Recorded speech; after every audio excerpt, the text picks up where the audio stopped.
yeah, YouTube, it's GM Max Illingworth with another chess stream where I'm going to be playing a bunch of blitz games on chess.com. Do make sure to support this video by liking it. It really helps the YouTube algorithm, and also, especially if you're new to the channel, definitely think about subscribing for more of my Grandmaster chess content as I put on a Grandmaster chess clinic and start the actual live stream on Facebook. Let's start. Let's go. I'm so pumped. Oops, something went wrong. We're working on getting it fixed as soon as we can, but it looks fine for me. Hey everyone, it's GM Max here. We've got a live chess stream. I've called it a Grandmaster Chess Clinic because that's exactly what we're going to be putting in.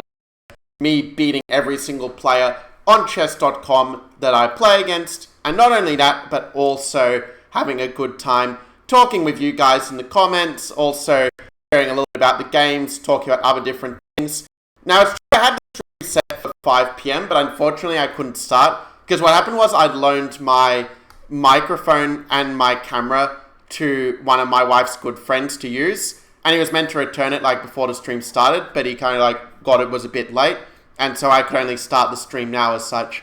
So as you can imagine, I was very annoyed about that because it means instead of having something like, 5 viewers, now we have like 0 viewers. So I'm kind of, really annoyed. Like, I mean, I might just be wasting my time doing this stream for all I know, but we're going to assist anyway and hopefully pick up a few viewers as things crack off.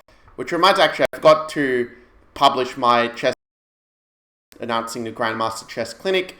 Now that I've done that, I think that we'll hopefully get some more viewers in time coming from chess.com. Let's hope so anyway. So, okay, so now I'm going to castle long, play a little more aggressively for the stream and, do some h4, g4, g5. So let's play h4, just keep the tension. If he kicks my bishop and move like f6, he weakens the e6 pawn. And if he plays h6 instead, I just tuck the bishop back and go g4, g5. Now, I think I could actually play bishop takes d5 if I want to, but I'm going to go back to d3 and use the bishop to attack my opponent's king instead. Because the move I played best, my bishop c4 ended up being a little bit misplaced, whereas this is a much more active diagonal for the bishop by contrast. And also, we're actually really close to 100 follows on my Facebook page now. So do make sure to follow if you haven't already. That really helps me out a ton because once I get to 100 follows, I actually can then do all sorts of cool things.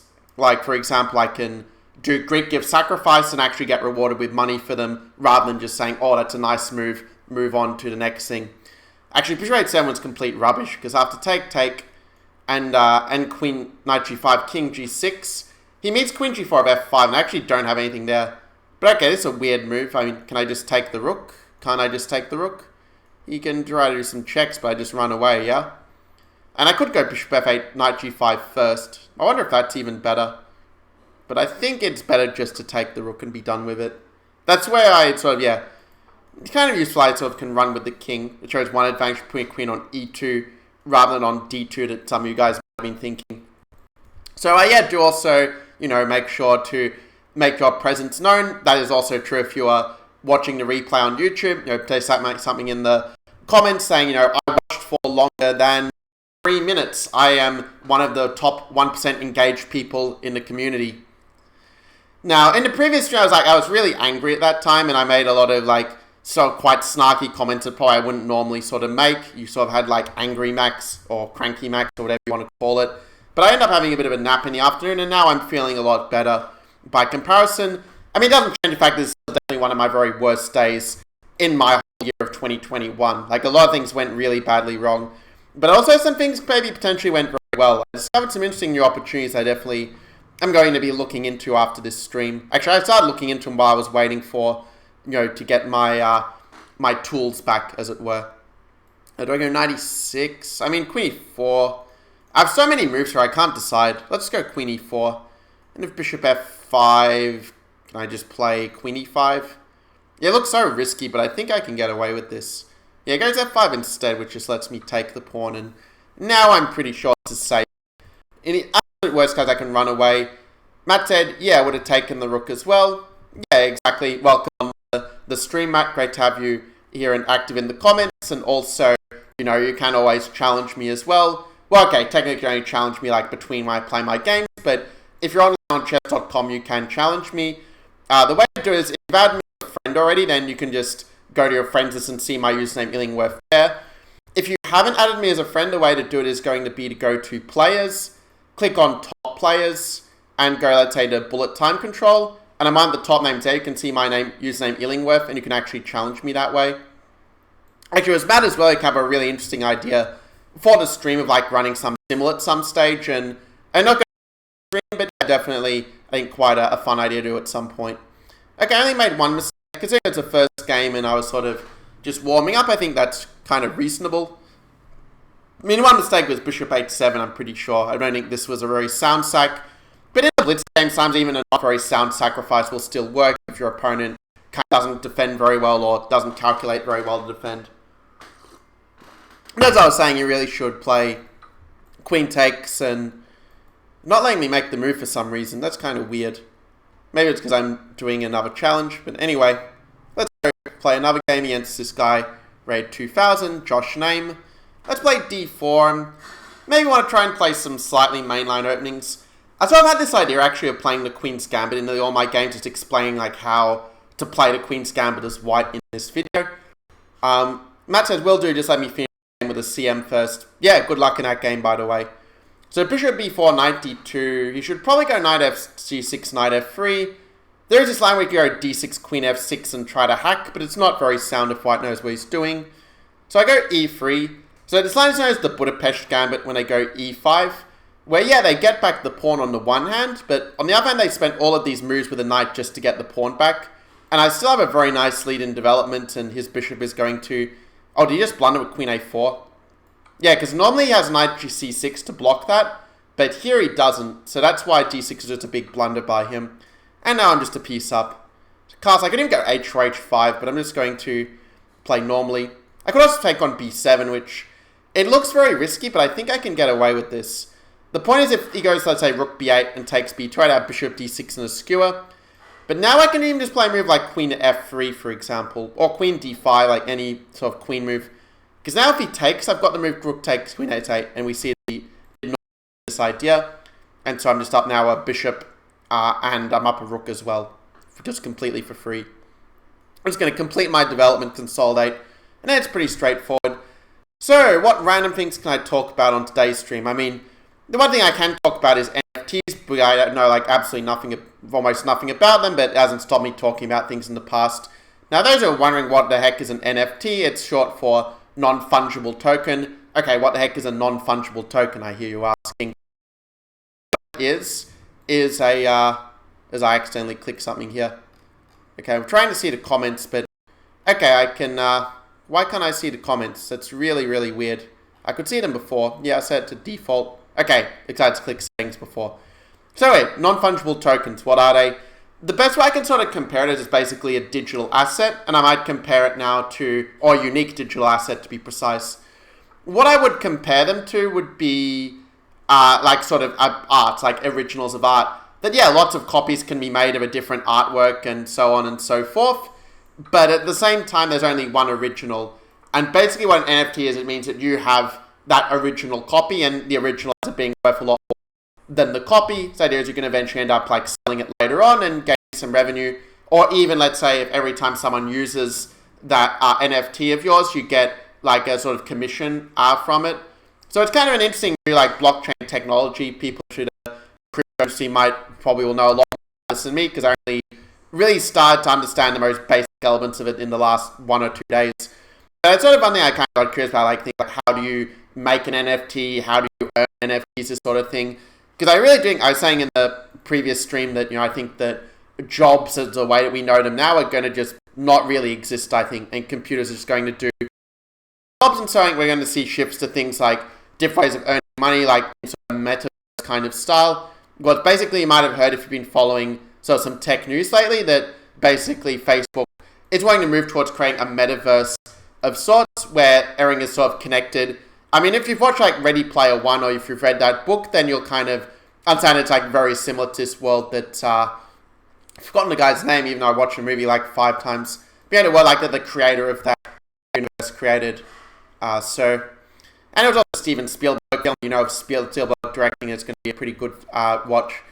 Anyway, as for the position, this line is actually very good for white if they go f4 and e5 really quickly. That's something I'll probably be covering in my London book when I one day decide to publish it and spill my secrets to the whole world.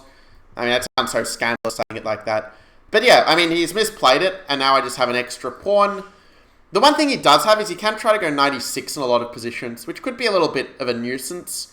So what I might do is, like, if I play 8-6, 96, take, he's got this annoying e7 check at the end.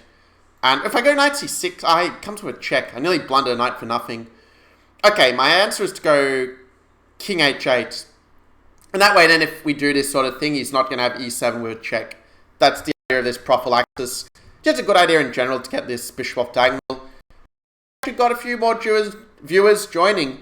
So yeah, welcome to the stream, guys. Great to have you here. If you are new, do make sure to follow my GM Max Illingworth page. That really helps me out tremendously, because that way, well, I can then start doing these streams for money, not just for the love of it.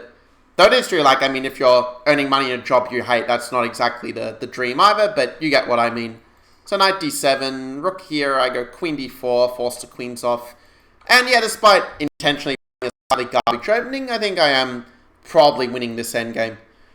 The only thing I have to be careful of is knight f4, knight g6 after the queens get swapped, but I think king h7 is going to be a pretty stout defense in that case. So that's what I have. Actually, I just realized I forgot to set up some music for this stream. Might get some more views if I have the music. It's hard to say because I'm trying to figure out, like, why my stream's getting hardly any views on YouTube. Maybe one reason is because there isn't any music playing, because maybe... But you know what? Since I've got more views here with not playing music, I'm going to test it out with not playing music for a bit. And if you guys, let's say, want the tracks, like, say you tell me in comments, Max, bring back the music. I want to do a little dance, a little jiggity dance, boom, boom, while doing the stream. Just let me know and I'll include it. But otherwise, music-free stream, advancing with the times. I want to take, I don't know, I just want to go 95 and hit this. And you know I've got e7, bishop d7, but what if he goes bishop d5? Do I go g5 and just push all these pawns? But then this pawn here is kind of weak. But he goes here instead. Okay. I mean, now, a bit nervous about 92 hitting both the pawns. So I'm going to just consolidate with a move pawn to g6. Knight d5, I mean, he's trying to get some tricks in with, like, knight f6, but I just go king g7. If knight c7, I think that's actually a pretty decent exchange sack for me. Where, okay, I think he just missed it. I'm attacking his knight, so he's not really in time to go after my bishop. And I can even just play king f7 and just keep it nice and defended here. King here, I might go king f6. I was thinking king here first, but I was a bit nervous about rook d1.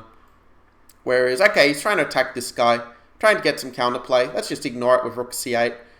And, you know, maybe I can even get away with some king g5.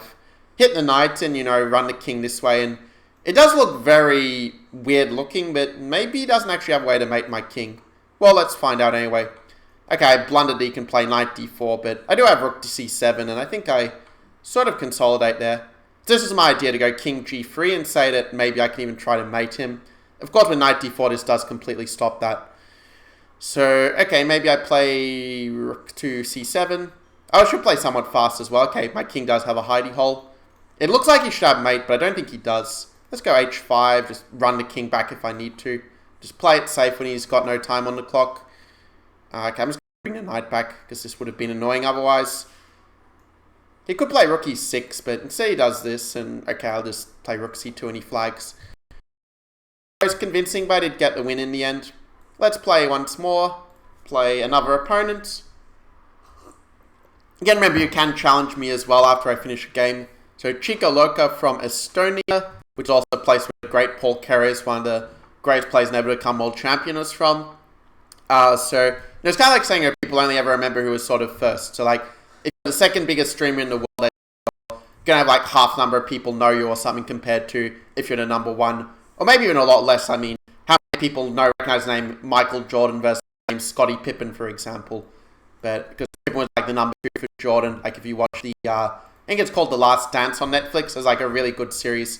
Very interesting to sort of observe the inside of a champion and how he approaches different situations. Well, I suppose I'm also a champion, but like Australian champion, not like the best chess player of all time as such. In this class is Michael Jordan of chess. It's a very safe set for what I'm playing, but it's not very critical, and if he plays something like 94, or even let's say Queen E7, or he's got a lot of different plans that will allow him to equalize. Now, Rook E8, maybe I just go 92 here. Or I could go Rook C1. I mean, Rook C1 sort of move that looks slightly useful, even though it's probably not the very best. But it seems natural enough. Because the thing is, if his bishop is on C8, it's much easier to get in like E4 breaks. But here they just don't really do that much for me. But the problem is, I don't really have anything better. Now, the one positive is like being delayed is that I at least managed to enjoy some delicious spring rolls to have this lovely spicy sauce. Now, I know a lot of you guys, like in Western culture, you're probably, when I say spring rolls, you think of, you know, like the really crispy ones, but the ones in Vietnam, like when I say spring rolls, it's more like the, what was I going to say? Well, it's more like the sort of, the noodle kind of spring rolls, like with the rice noodle and all that. So, even though I have a gluten intolerance, that definitely works a lot better for me. Now, I think that E5 wasn't the best plan. I think you should have just played like A5, Bishop A3, and I think you just equalize it easily. Because now at least I have this easy plan of pressuring his pawn on D5.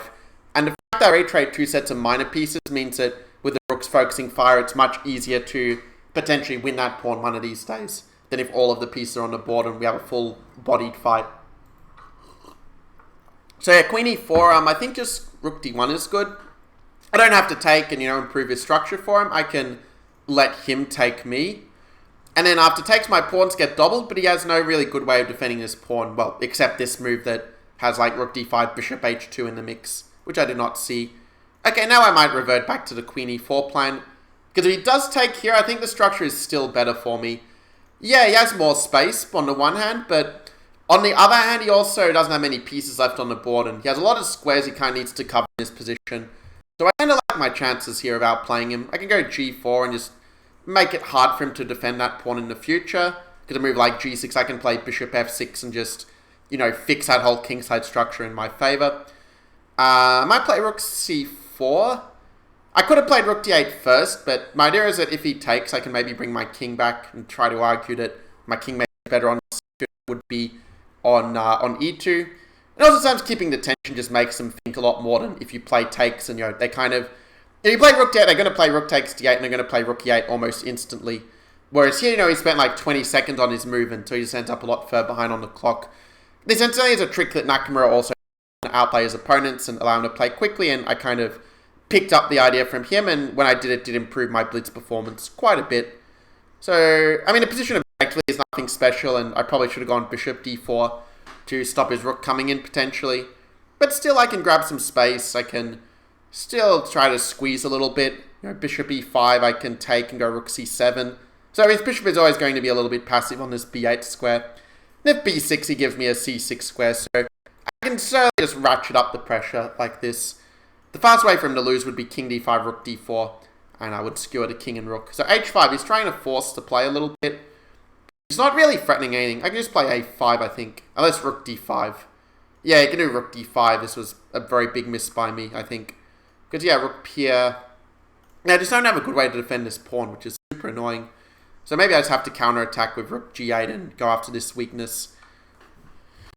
And actually, it's one kind of also like I was talking about the like non-fungible tokens before. I actually think that it is something that is really going to change the future of gaming. I mean, it wouldn't completely shock me actually to see like even a chess server one day like having non-fungible tokens. Like let's say if you win something, or if you kind of like let's say win a bunch of games or whatever, then you end up like getting the like some tokens, as it were. So, I mean, obviously, like, you have to be careful with it because there are a lot of other factors to consider. You have factors like, to give an example, you have to consider, like, the fact there's possible cheating, that people might cheat a lot more if there's kind of money involved. So, that's a fact to consider, but one is like that you don't get the token, I'll get a non-fungible token until it's confirmed that you basically didn't cheat in the games as such. So, it's sure there'll be some problems, but I think that once it's sorted out, you know, given that Chess.com has a very good anti-cheating system, I think that this could be the way that the future is heading, that we're just going to get paid for activities that we would normally do anyway, just out of leisure. So he's playing a hippo setup, which is kind of the reason why I'm going for this very ambitious setup, because he's playing very slow and very passive, and that just allows me to be more ambitious and take the center as my opponent blunders a pawn here. did study French in high school a little bit. Not that I remember many words now. But actually, my first experience was my first ever chess teacher. I was in a group class where he ran this little chess club on the northern beaches. I think he's now in Perth actually. No, he still follows me on Facebook a bit, which is pretty cool. But yeah, he had this thick French accent, which actually made the lessons a lot more memorable. So instead of saying opponent, he would say opponent, a French accent, which is really, really cool. It just makes me smile when I think of that. Okay, let's play knight c4. I put my knight on a very nice outpost. I was considering just going h5, h4 and just hacking the guy, and maybe I would have won more quickly if I'd done that, but I thought, let's try to play a little bit higher quality and just charging the h pawn in every single position. But that said, it does look like a pretty good idea, because with the center being closed, it's not like he's really in a position to deal with this. Well, now he's just blundered a piece, so... Actually, did he blunder it earlier? No, he didn't, because he didn't play bishop b4, so... Okay, I didn't miss anything. That's good to know. Always nice when you boost your self-esteem by remembering that you can play good chess, especially when you get enough sleep.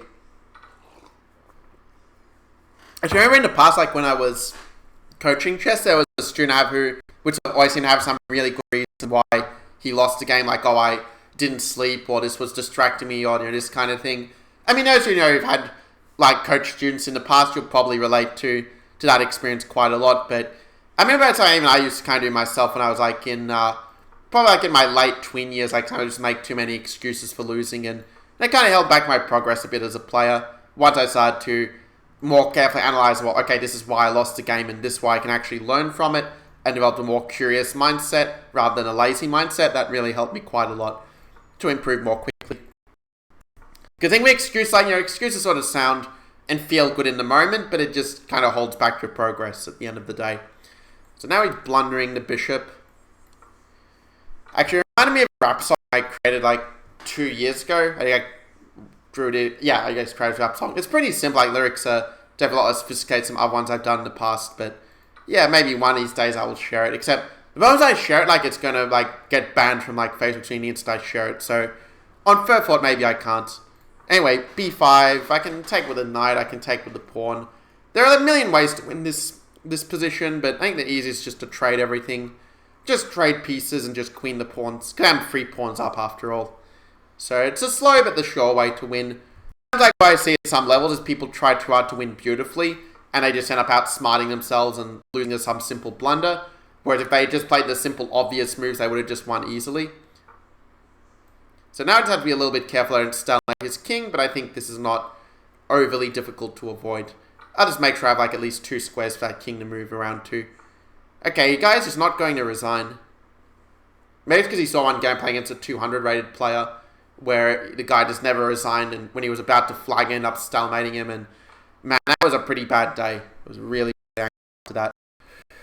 Okay, let's play another game in the 3-minute seek pool. Okay, 2 mistakes. But they were probably when I was dead 1 anyway, and probably they were intentional, so whatever. Joseph, I'm not going to read that number. Even though, actually, it's a palindromic number. That's kind of funny. Okay, let's go d6. Been playing a few knight-offs. Let's imagine knight-offs, not imagine dragons. Actually, let's imagine dragons. There, how about that? I managed to fit in a pun into this video. Bishop d3 is not critical. He should go for the Yugoslav attack. Because now, he's wasting time moving the knight, and my pieces developed a very natural squares like bishop g4, rook c8, and I can come to g4, for example. Maybe h6 is not the most precise, but I have a feeling you won't respond to it in the best way. Okay, let's go bishop d7 this time. The reason I chose this is because I want to have knight g4, and I hit his bishop like this. Do have to be a little bit careful, because after bishop f4, maybe... Okay, you just let me get the bishop pair for free, and, when you get this unopposed dragon bishop, it pretty much ensures that your king is very safe for the most part. And after queen a5, I'm just going to increase the pressure on his queen side. I could also, play knight a5, c4. I could also push my b pawn forward. These are all very standard plans for the structure.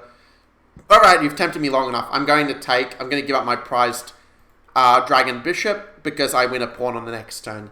You give me that enough for a bribe, I'm going to take it. So queen d2, let's take. Queen to c5. And, I'll push my a-pawn at some point. I also want to stop him going e5 because that is the one source of counterplay that white has in this position. Stop that break, and it's not really clear what white's doing. Okay, why are you offering me a draw? That's just disrespectful. Okay, knight or bishop e6. Okay, let's go a third move, b5. I was thinking of so many moves. Like, it reminds me of a time when Kayakin was given a puzzle where basically he was thinking, his trainer was saying, oh, Kayakin is moving too quickly. And you might know Kayakin was the world's youngest GM for nearly 20 years until Abhimanyu Mishra broke the record earlier this year, getting it at 12 years, but a bit younger in terms of a few months younger than Kayakin did it. But anyway, basically the trainer said, oh, Kayakin is playing too fast, can you help slow him down a bit? So what he did was the trainer gave him this other trainer gave him this really tough puzzle, so that, to get him sort of fit to think more slowly and to calculate a lot more. And what happened was Kayakin came up with something like 12, and what he was, he got Kayakin to write candidate moves that he thought of for that position. And Kayakin ended up writing, for 1 minute, 13 candidate moves, and then he said, but I'm actually selecting a 14th candidate move to play in this position. It's kind of a funny anecdote of how deeply and how quickly he was analysing, even when he was only 2500 level. So anyway, he sees that his pawn is under attack, but my pawn's just going to advance. The old saying is that passed pawns must be pushed, because when you get them to the end of the board, they do become a queen. Fun chess facts from GM Max. Okay, so yeah, we had a pretty good viewing at the start, probably from that chess.com post, because if I check this, okay, I didn't get any comments to it yet, but that's fine. We'll come a bit later. Because I know it takes a little bit of time actually for the chess.com posting to come up in the common community blogs feed. Now, in a way, I was kind of a little bit lucky that I delayed posting by a day or so, because it means earlier there was so many such saturation with the blogs rotation that hardly anyone was seeing my other blog anyway. Whereas this way, I think more people will probably see it. I mean, most of you are watching this are probably watching the recording anyway, right? I mean, maybe you can even say in the comments, you can say in the comments if you are not watching this live, but you're watching the recording instead, just so I get an idea of what the kind of numbers are as well. So, okay, let's take, because I know for those of you who are in the US, my streaming schedule, I mean, is kind of if you, let's say, how to say it. I mean, this moment, most Americans are asleep at this point, basically. But some other streams, if you take, my one to, in the evening UK time, well, that's when the Europeans are asleep. I don't have any streams, when the Australians are asleep, unless you have a crazy sleep schedule like me, and, I don't know, go to bed at 6 a.m. and get up at 2 p.m., which sounds absurd, but actually it's a sleep schedule I had for some time in my life, in lesser good days. To A2... Yeah, also might be potentially writing a book as well. I don't want to give away too much, but I've got a sort of book project planned. I'm going to pitch it, I'm going to pitch it tonight actually, and well, we'll see how it goes. Worst thing they can do is say no, so what do you have to lose? Actually, maybe the worst thing to do is say yes, because then you're stuck with this book project forever, and you might just be hating your life. So, okay, actually Rook D1's a better pre-move, because after King E2 I have Queen E1 mate. Okay, next opponent, who's up next? Right, this game is taking a long time to check for mistakes, but I only made one mistake. Considering I wasn't even talking about chess for most of this game, but I think that's okay. It's taking a long time to get a 3-minute game. Do I want to play a 1-minute game then? Maybe. I mean, I've been intending to do a puzzle stream for a while, but the thing is that I just want to kind of get the points, because I really want to try to get to at least a somewhat decent, competitive situation on the leaderboard, for the what's it called, for the Elite League. I might have to play beyond on the streams. Okay, guy aborted. Actually, that's kind of did me a favor that he aborted, because yeah, otherwise it would have been a long game. This one maybe can be a bit shorter. I think it's been a while since I played Scandinavian, but he goes D4, so okay, let's play C5. This double Queen's Gambit objectively isn't as good as E6, C6, but notice often club players aren't very good at dealing with it. It can lead some quite open positions if that's your thing, and now we're transposed to a panel of Botvinnik line of the Caro-Kann. Normally they trade like this, but here we got a bit different. So I go knight c6, and if knight f3, I remember, I think it was Grishuk who played a move a6 here. That is, if you played a normal bishop g4, they go take, queen b3, but now you can sort of prepare moves like g6 in some positions. If bishop g5, I think the idea is you go bishop to e6, trying to win this pawn. And then if they take, you take back, and then a6 is kind of useful, because after c5, then I want to go bishop b5 and deal with the pressure. But here, no, I'm stopping his bishop going to his best square, and I've got moves like bishop b4 as well next move, which is going to actually be a very annoying Nelson check to deal with. He should have gone a3 to stop it, because now I mean, either you get mated, or knight d2 and I just win a pawn, and okay, you choose to get mated and end the agony quickly.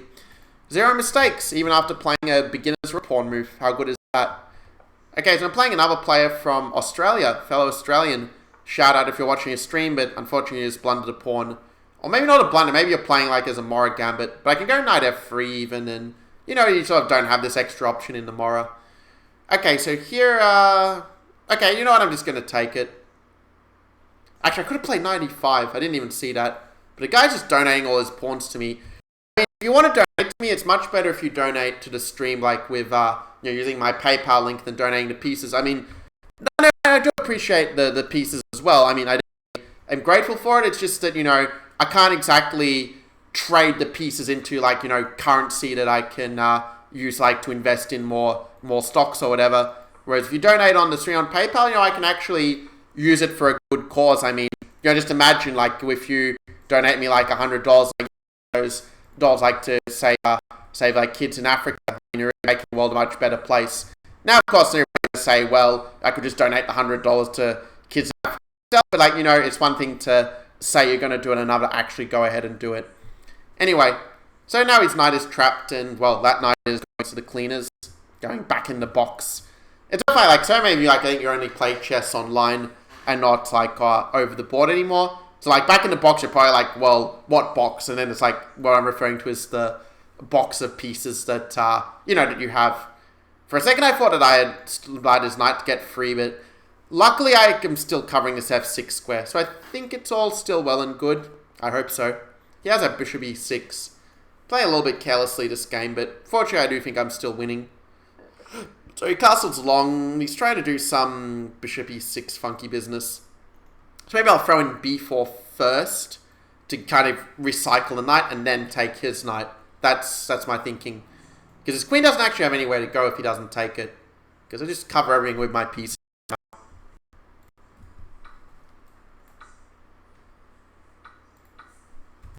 For some reason, tell me what's like kind of quote some Eminem rap at this point. Oh, I can take with check. I think he missed that. Like, you know, my favorite time is the one that Eminem did Kill Shot on Machine Gun Kelly. Because MGK basically sent up Eminem like that, this long time feud. But M just destroyed MGK so badly on this Kill Shot song that MGK actually got out of rap and ended up switching to some kind of punk rock genre instead. So, like, it's kind of pretty funny. Just, like, how he destroyed the guy's whole career. Just absolutely beautiful. Yeah, definitely one that's worth checking out. Unfortunately, I can't, like, upload the Kill Shot, like, you know, disc as a soundtrack here because it's all covered by copyright as such. You know, there's different, like, rules with Twitch, with gaming, like, whether it's on Twitch or Facebook or YouTube, where, like, if you use copyrighted music, you get, like, strikes against a channel and then you end up just getting banned. I think Facebook's probably one of the more harsh ones in that regard, which bothered me because, you know, I did my research and knew not to do this already, but if you don't notice and then tell your account's, like, just gone, like, you sort of lost all of that effort that you put into, you know, the hundreds of hours of streaming to 2 viewers and such. Okay, so I'm up 3 pieces, is why I'm talking about other random things, because there's not really much to talk about in the position.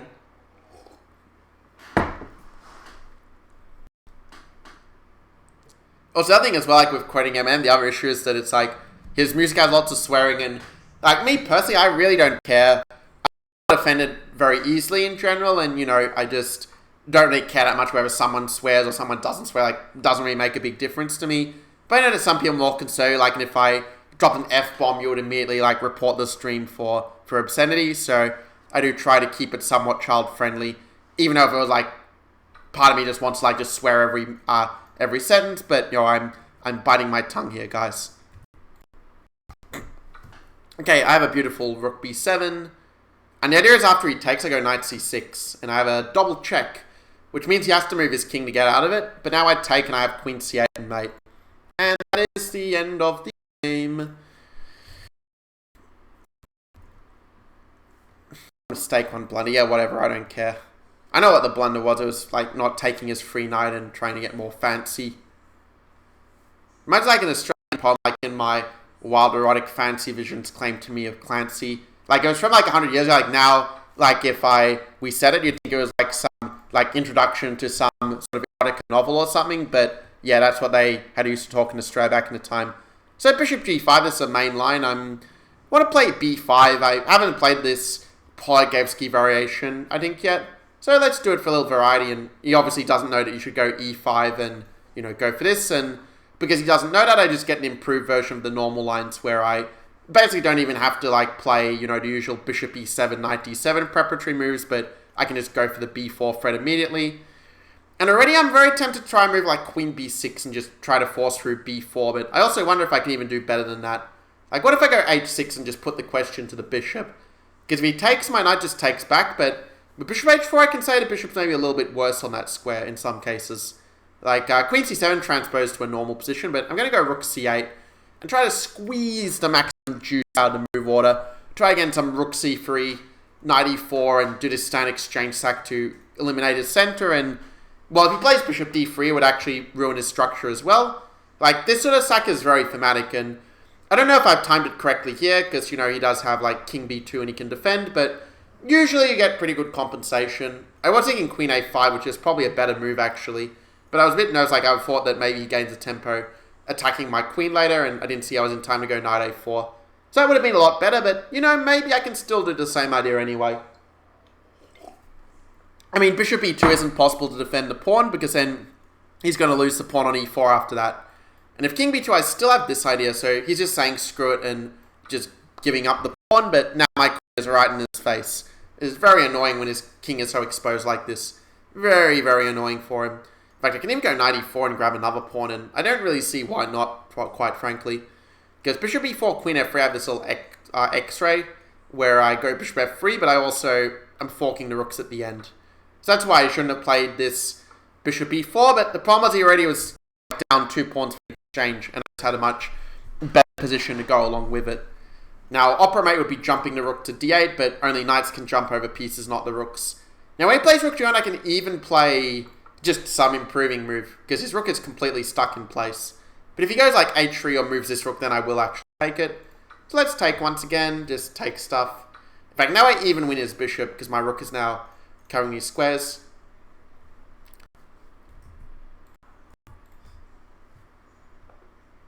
Yeah, so in terms of question, what is my favorite Eminem song? It's so hard to say, because there are so many really, really good ones, but I mean, if I was really pressed, I kind of feel Not Alike is a kind of one that probably isn't on most people's top favorite list, but that's one I really enjoy every time. It puts in a really good mood, really focused, really competitive, really ambitious, just all very positive character traits. So I'm going to say Not Alike, partly because it is one of my favorites, but also it's probably the favorite mine that people less likely maybe to think of on their own.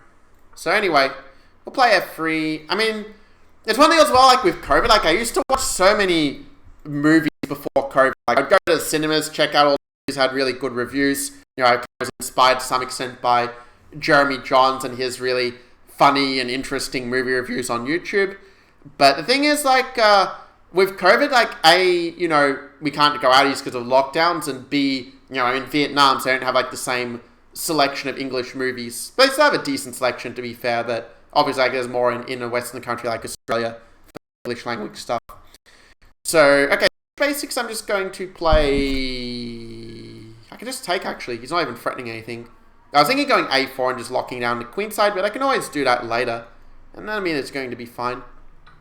So, yeah, as for the movies, I don't really watch that many movies anymore. I probably watch an average of, I don't know, maybe one movie a month. Frankly, it's probably even a little bit less. It's probably more 2 movies every 3 months in reality. But, when I do watch it, I kind of enjoy it more, I guess, because I don't do it as much. I mean, I just have so many interests, but they're not, all at the same time. I kind of, one thing will be more interesting to me another time, than one time than another. For example, say if we take variants, when I was playing chess variants, I was really passionate about that for a while, but I kind of realized that variants would basically ruin my life. In fact, it did come very close to ruining my life in this year, but fortunately, I think I've stopped just in time before it does some completely permanent damage. But yeah, it's sort of an example, some of these habits are, let's say, healthier than others. Now, I almost have some forced checkmate, actually, because his king can only move to these squares, but I do have to be a little bit careful not to stalemate the dude. Okay, this is really, really funny. I can go king to c2. He has only one legal move, and then I made him with b3. Just very funny setup. Okay, let's play another one. Let's improve my score leaderboard. Oh! what best play is the French better for white or for black? So French is when you go e4, e6, and d5 for those who are wondering, and funny enough is actually what he does. So basically it is slightly better for white because of the move knight c3. The guy's probably going to play some random move, but maybe I can try to show you the line that gives white a bit of an advantage. So this is the winner system, and you get double pawns, but it's more important that you get this. And okay, he didn't play the right move here, but even if he plays correctly, like knight e7, queen c7 stuff, without taking here, white's still going to be somewhat better, just because the bishop pair is quite nice. The extra space here is quite nice, and that allows you to very easily build up an attack on the black king if they castle, but if they don't castle, all the ways of defending the other pawn are awkward otherwise. And if you sack the pawn, that also obviously has its problems. It's not to say that the French is like just losing black, by any means it is quite playable, and if you do play it perfectly as black, you can hold the slightly worse position, more or less. But yeah, it's not as good as, let's say, something like, for example, the Caro-Kann even, or of course like the main lines of things like e4, e5, e4, c5. Of course I've completely blundered. I blundered knight f3, e5, and e4, so I'm now having to do damage control, like bishop e3 or something. So it's kind of ironic, so rubbing the French, and it's something I make a mistake, like being too creative with h4 instead of, just going knight f3, knight g5, queen h5, and now he's suddenly almost in a playable position. But yeah, that's the answer to your question, Matt. Good to have these questions. Because I remember, like, previously what I did was I sort of had this opportunity, and actually you can find it in my link to my course of memberships, like this chess improvement group, where people could ask me questions, but it was kind of weird, like, even though you could ask me questions, like, no one really made use of the opportunity after a certain point, and I suddenly quite figured out why. Like, to me, if I had an opportunity to, like, ask a Grandmaster a question at any point, like, I would, if when I was, like, younger, I would have just jumped to that opportunity. I've been, like, asking questions every single day. And actually, when I was working with Grandmaster Ian Rogers, like, what I would do is, this is a really great tip, by the way, to get the most out of, like, any lessons you have or any chance you have to interact with strong players. What I would do is, I wouldn't just prepare questions to ask in the session. Like, I had this list of maybe 3 to 4 questions I would ask, often on different openings, but I'm just on more general kind of improvement. I was just naturally very curious. But if I had a question between the lessons, I would actually email him, or I would connect him, like, in Gmail chat, and I would ask him, well, what do you think about this, or what should I do with this? And of course, I mean, obviously, he was kind enough to, spend that extra time to help me out, which of course I really appreciate. It's one reason that I, say very positive things about the work we did together now, because it really did help me tremendously in getting to the GM title. It would have taken a lot longer without his assistance or, someone equivalent as such.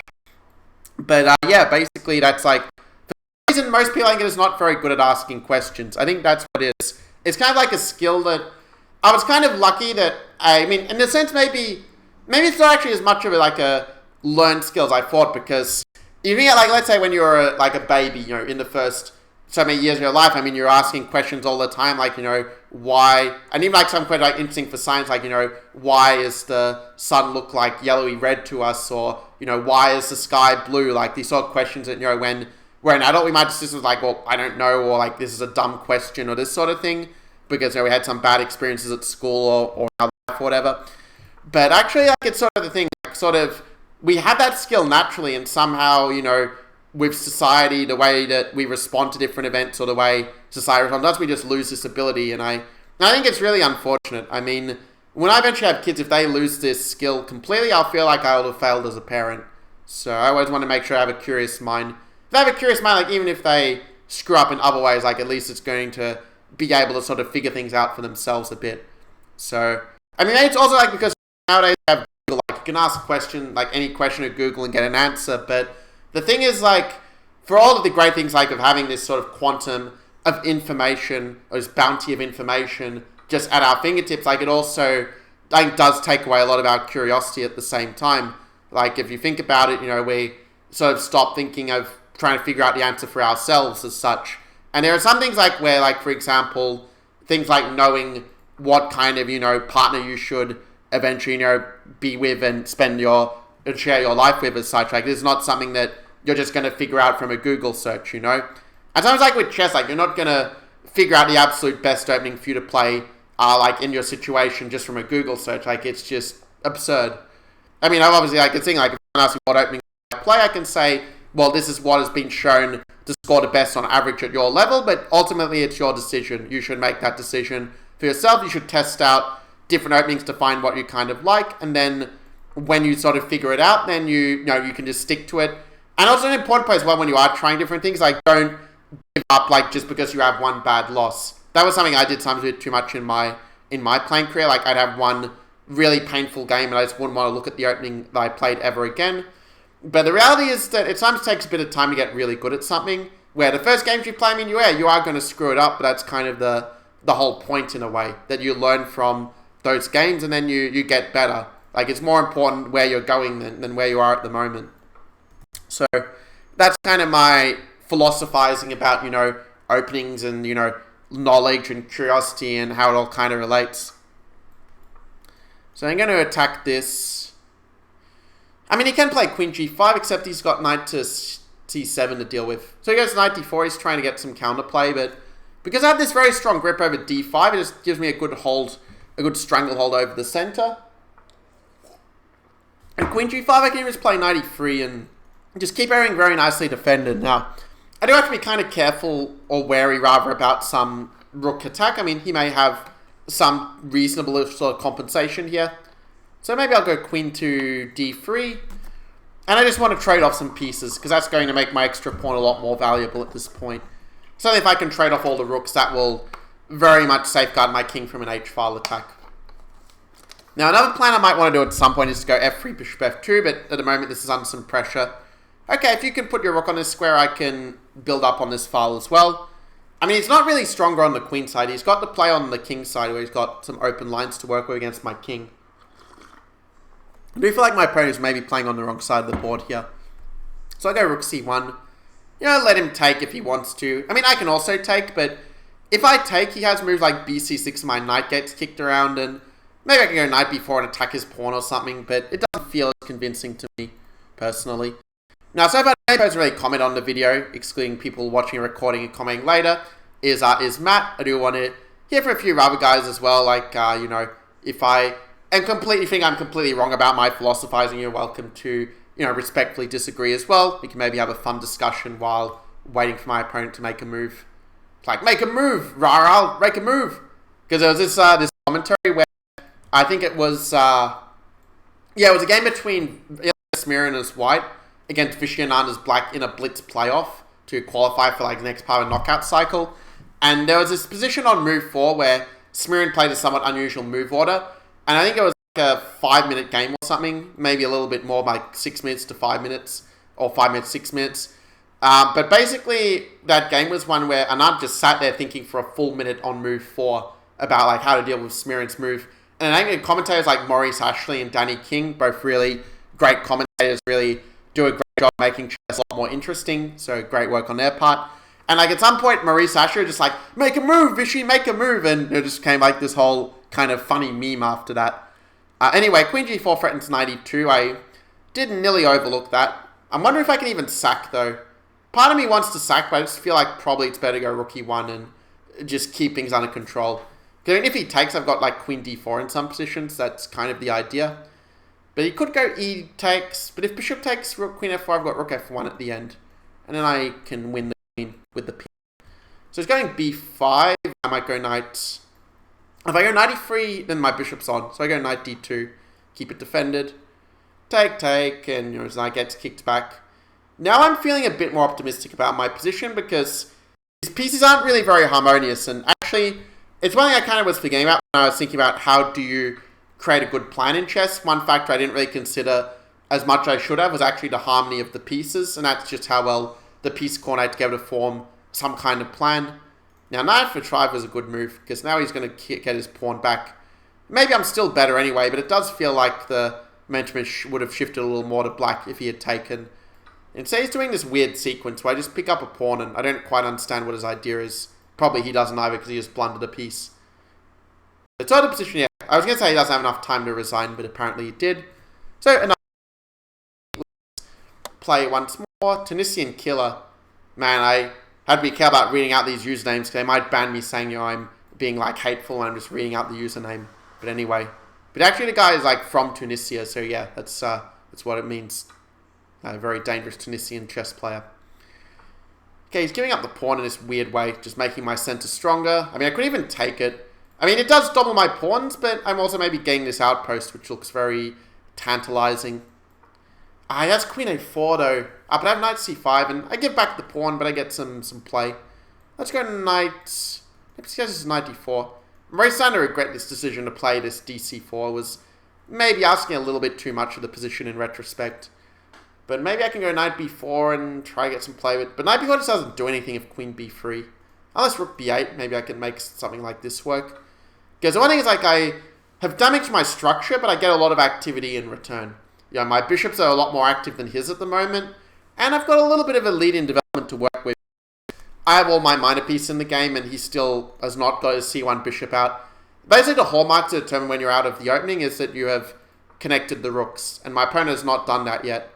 And if bishop b2, I've got knight c5. And I still have it as an idea now. Actually, I didn't even realize it was a 1-minute game. I was kind of playing too slowly before. But okay, now we're speeding up. And funnily enough, his queen is actually trapped at this point. If queen b4, luckily I have bishop c4 at the end, which means I will not be losing material. That's kind of fortunate. And okay, I expect he's just going to resign or flag. Not sure which will come first. Looks like flagging will come first. You know, when I spend a lot of time thinking, sometimes I worry that, you know, my connection just, dropped or something. Because, like, when your connection drops, sometimes it doesn't tell you at first. So anyway, what have we got here for our next opponent? Or who have we got, rather? We've been going, what, close to an hour playtime now? Yeah, 50 minutes, okay. That works. Actually, one thing that's going to be really fun is I'm going to be getting, like, pizza, because I think on one of my streams I was talking about how I really miss some of the Western food, and I think my wife was watching and, you know, thought, oh, that means I should get Max some pizza. So, yeah, definitely very thoughtful and very nice of her to do that. It was taking a long time for me to get a game. I mean, I know that, like, I would get a lot if I do a puzzle stream, so maybe objectively speaking, I should do puzzle streams more often, but it's just, like, I really want to do really well in this league, you know, because I just want to get into the Legends one. Like, that's a really big sort of goal of mine I want to achieve. Well, actually, it's not that big in reality, but it would kind of feel good to get it. It's like when you kind of put a lot of things, it's kind of like a sort of sunk cost, you know, from like an economics principle, where it's like you've put so much time into it already that you don't want to, like, kind of have it all go to waste. You want to get something out of it. So it's kind of how I feel like with these leagues. Like, objectively, it's probably better if I just stopped playing them and focus on other things that are a bit more productive. But, like, once you start, like, once you get into them, it's very hard to just say, okay, I'm just going to not do it anymore. Especially knowing that if I, like, don't qualify in, like, one of the weeks to the next level, then I definitely am not going to get into the Legends Club, like, directly. I always have to go from, like, starting at the Wood Club. Because one thing that I think one of the guys who follows this stream, Seb, has shared with me before, like, in a private chat, that basically the leagues are going to reset, so all the progress from before will be lost in, like, a couple of weeks. The good news is I only need 2 more weeks to actually qualify and end up in the Legends Club, so that's why I'm really focusing on this now. A5 is probably a mistake because of knight d4, and then he just has this very annoying pressure on b7, which I've now made a backward pawn. So I should have just gone rook c8 first, but maybe I can do it now. Or I can even go a4. This is kind of an interesting idea where I play it more dynamically, where, you know, now I can try to attack this guy maybe, except knight e5 and rook c7 both look very annoying, I have to admit. Probably misplayed this ending a bit, trying a little too hard to unbalance the position when, frankly, with the bishop pair and with the queen side majority, it was already unbalanced enough anyway. I didn't need to, you know, pour kerosene on the board when it was already lit on fire. Anyway, I just realized, like, it's Wednesday. So yeah, tomorrow I have, like, the Survivor episode to look forward to. It's like episode 6 of season 41. It's one of these things I'm, like, kind of a bit of a super fan as such. I mean, I don't think... It's not like the way it works, like Australian Survivor, the Australian version is very kind of luck-based with a huge number of twists. So what I kind of like, if I do end up like going on Survivor, or at least applying for Survivor, it's probably going to be like the US version if they open up to Australians. They opened it up to Canadians recently, which is actually pretty cool. Like, I really am enjoying like the Canadian, you know, cast members that they have on this season 41. Like, they're both 2 of my favorites actually to win it. But, yeah, basically, I think that if you're bringing the Canadians to do it, and when you've already got, like, some US contestants competing on the Australian series, I think that it's only a small step from there before they're actually going to allow Australian players on the US season as well. Yeah, they have had too many twists probably in this season objectively, but at the same time, it also is definitely a lot less luck-based than the Australian version, where I like just to twist every episode for the sake of it. and don't really give the caster time to shine. So, yeah, that's kind of one thing, like, one of these days I want to probably apply for the US version once it becomes open, but before that, probably not going to apply for the Australian version. Because, I mean, also, like, you know, when you are going on a reality TV show, you really are kind of opening yourself up completely. Like, you're just completely naked. Like, in a way, it's even very different to, like, sharing personal stories on stream. Like, it's sort of... Because you're going to have, like, in the community, like, it's sort of a lot of people watch the show, but a lot of very negative people who just hate on the players quite a lot, and that's something you have to kind of have a thick skin and kind of be able to deal with, basically, before you go on this sort of reality kind of show as such. Now, yeah, I noticed I was bullied for, you know, most of, like, the time in, like, primary school and high school, so you might think I'm used to people giving me a hard time, but, you know, it sort of takes a different dimension that happens online, and, you know, I have dealt with my share of trolls in time, really have tried to make my life a lot worse, but ultimately I've come out on top here. I'm still here and there, you know, still... I was going to say flipping burgers, but that's actually kind of mean. Like, they're still, you know, being mean to other people, probably, is a better way to put it. I don't like to bag out any sort of profession in general. Because, I mean, you know, you can actually make a lot of money. Let's say, you know, you start out flipping burgers, and then suddenly, you know, you're managing a whole store. Maybe you have, like, a franchise, and ends up, like, being, like, a really good gig for you. So, and of course, I just blundered the pawn. So now I'm just not better anymore. I'm not sure if I was winning to begin with, but now it's definitely, like, white is probably the one with the better side of equality here. Maybe that's what I get for, like, that flipping burgers reference. Anyway, I can play knight d3 maybe, and hope I'm not getting mated somehow. Like, bishop g8, I'll go g5, and that's why it's not mate. So, okay, I'll go rook b6. Yeah, rook e7, let's go g5. Bishop g8. Oh, I nearly allowed forced mate in 1. That would have been embarrassing. Because the only... More like other than rook g6, the only move that basically sees me get mate in 1. So that would have been pretty sad. I mean, ending is just a dead draw, but because he played solid on me, I get to do what I call the dirty flag. Okay, let's go knight f6. Actually, I just realized, like, he can...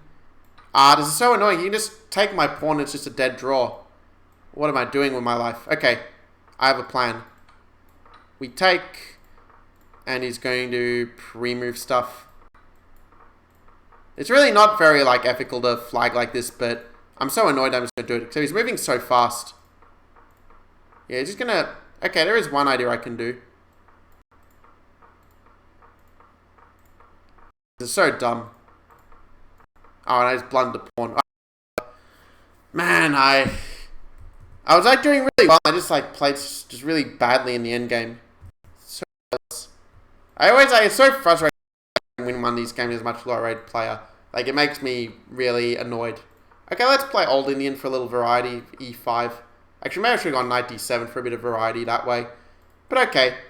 A lot of my opponents actually end up just taking and just trading queens, but the thing is, this ending is very nice for black. Well, I mean, nice is going a bit far, but it's not so bad for black. Especially after e4, like now, this square on d4 is very weak, and I can, you know, jump a knight in potentially. That's a pretty good plan. These oppositions to one way or another maneuver your knight to d4. And yeah, on the one hand, your king is stuck in the center, but the reality is, once you play like c6 and king c7, it's really not that big of a deal. Like, I can go...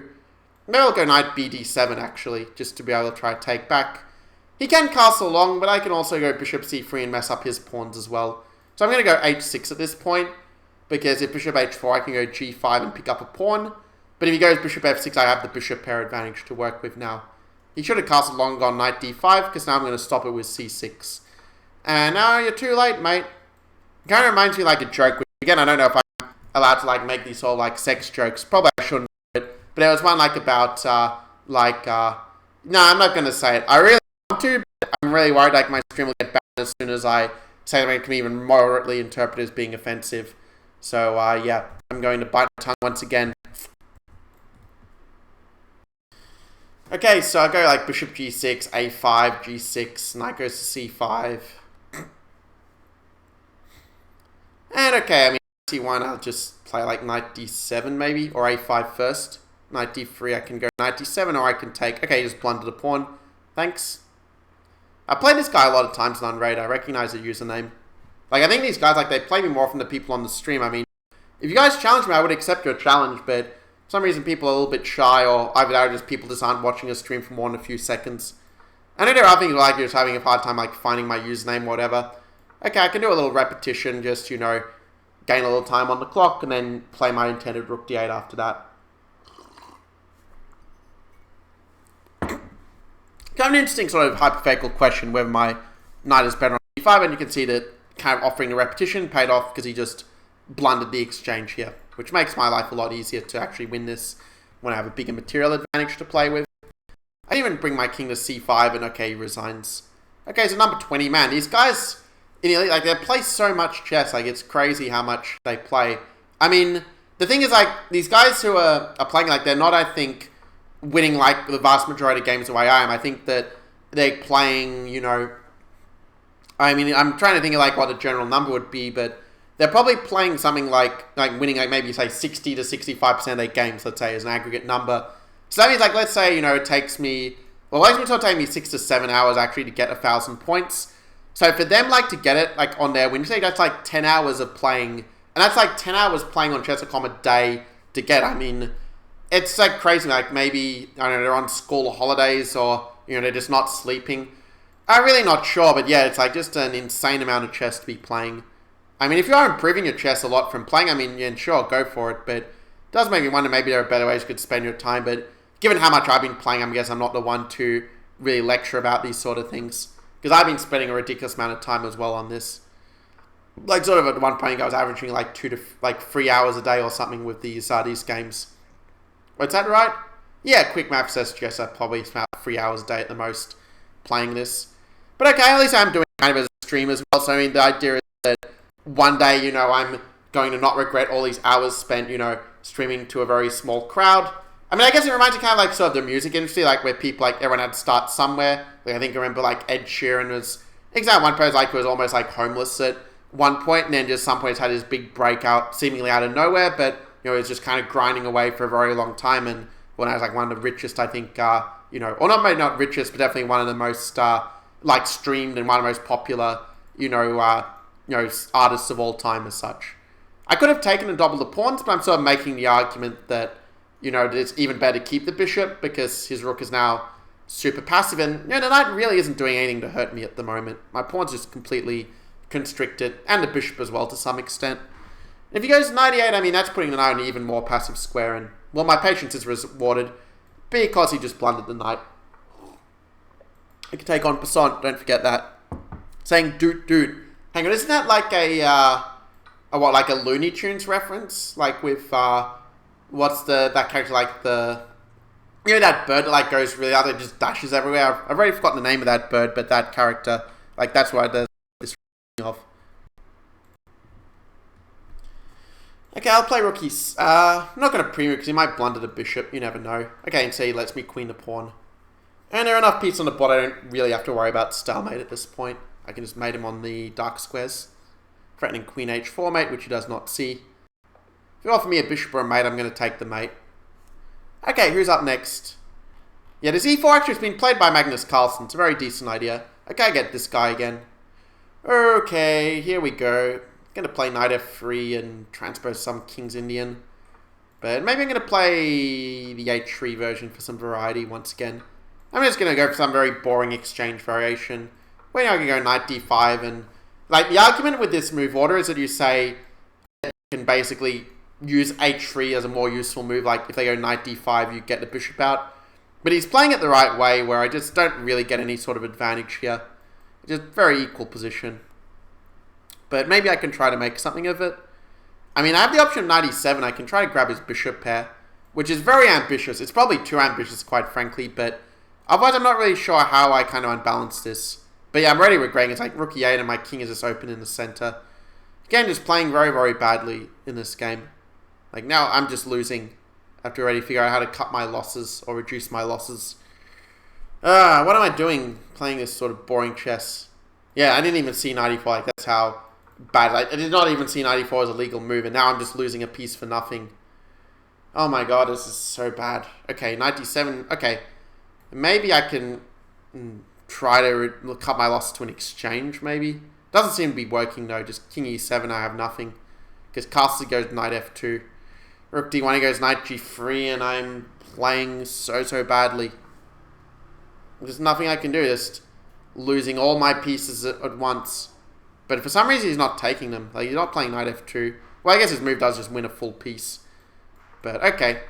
You get to play a full piece. I'll try to beat you with piece odds anyway. Because it's not like I have anything better to do at this point. Go bishop e2, some rook d1. And we go into swindle mode, trying to win a full piece down an endgame. Because I play such a stupid opening. Yeah, Roadrunner, that's the one. Matt, thanks for sharing it with me. So anyway, king e8. Let's go rook d1 because I don't know what else to do. But yeah, and actually he missed knight f2 winning a pawn. He's just trading off all my pieces instead, which to be fair is also a pretty effective strategy. So I'm going to go here. Like, it does trap in the bishop, but the problem is I don't really have anything better anyway. My only chance to try to create some sort of imbalance, like getting a pawn for the piece. Okay, he just blundered this. That's really weird. The thing is, he can blunder a full piece and he's still up a pawn because he can take this guy. But with my bishop pair, I can probably survive this. That's my feeling. There's c5, I can go c6, and, you know, suddenly white's the one who's playing for a win. Because he can't take because of the bishop being, the knight being on the bishop. So, yeah, I have some notifications. Probably just random things. Oh, for a second I thought I could actually win material, but maybe I don't have a way yet.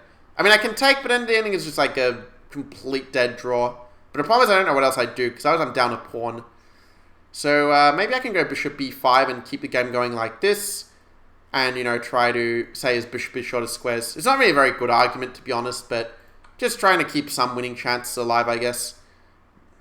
Because, I mean, if I can, you know, get that a-pawn moving, there is some potential here.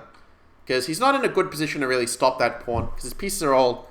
I mean, his knight is not very good for stopping a rook's pawn in general. They're just bad pieces for dealing with such pawns.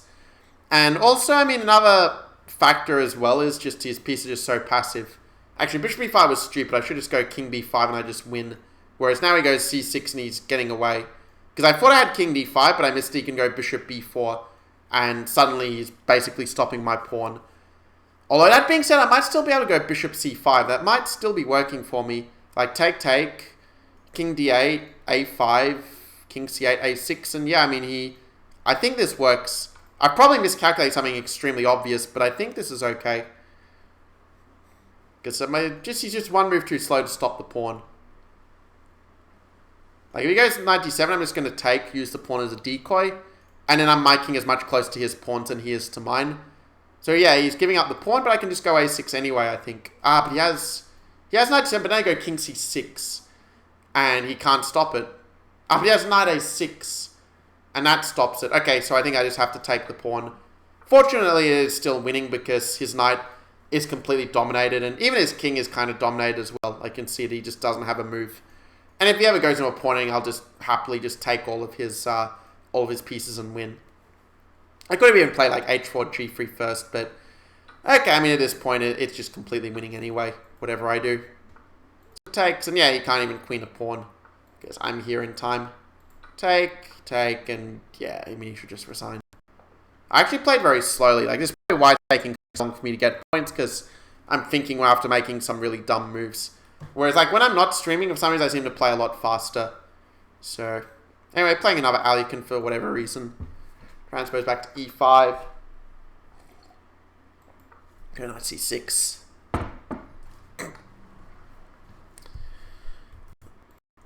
So yeah, basically, there are a lot of moves I can play. I mean, bishop b5 and d4 are the main lines in this position, and there are a whole bunch of other sidelines like g3. I've been working on bishop d6 recently. I created a file on this lately, so I'm going to use my knowledge and play it like this. Now, you've got to be careful by moves like g4 sometimes, but not in this version, just rook e8. Actually, h6 I think is a move I analysed, but I can play it now. Go a6 and some, I don't know, bishop c5, d6, or you can also put a bishop on f8 potentially, and try to go for some d5 push. But it's kind of hard with a bishop on a4, so what I'm going to do is I'm going to play knight a5 and just trade off his good bishop. Because without the Lopez bishop, it's often hard to get an advantage as white, especially when you still have the bishop pair in turn. Now, we should probably play a move d4 and just push in the center, and, you know, he might actually still have some chance for an advantage in that case. But I don't know whether he's going to see it, because normally like these 1500 players don't really think of it in these sort of terms. But yeah, now I can even just play like c5 and just not let him get in d4 all that easily. So he's going here, and I mean, I can even go d5 in one turn, kind of using the fact I haven't played d6 somewhat to my advantage, because it makes his knight f5 play a lot less effective. Because if he could get like knight h2, queen f3, and this sort of thing, he would have some attacking chances. But now, I mean, he just blunders a pawn. Actually, it's even worse just blundering a pawn, because it also, after I take and go knight e4, it just opens up the position so much for my bishop pair. So anyway, maybe it was a good moment for me to bring back the relaxed voice. Just, you know, very chill, very calm, just enjoying some chess. There's so going to become a meme like one day, like me just with my relaxed voice. So, oh, he just blunders the knight. He just simply blundered a knight. It's just a normal day in the office. Opponent's giving gifts like it's Christmas Day. So bishop to f4. I slide my rook back, knowing that if he takes, I can take his knight completely for free. And if he doesn't take, I give his knight the boot. I take on g4. I swap, captures, and my opponent has absolutely nothing in this position. He may as well just stop the clocks and resign. He may as well tap out. May as well call the GG. And at this point, I don't even care that he can take my rook and take my pawn, because the more of his pieces that I trade, the more that I can just win with my extra piece, which gains in value as the pieces get swapped off the board. I put my rook on e2. I take his pawn. I take this pawn.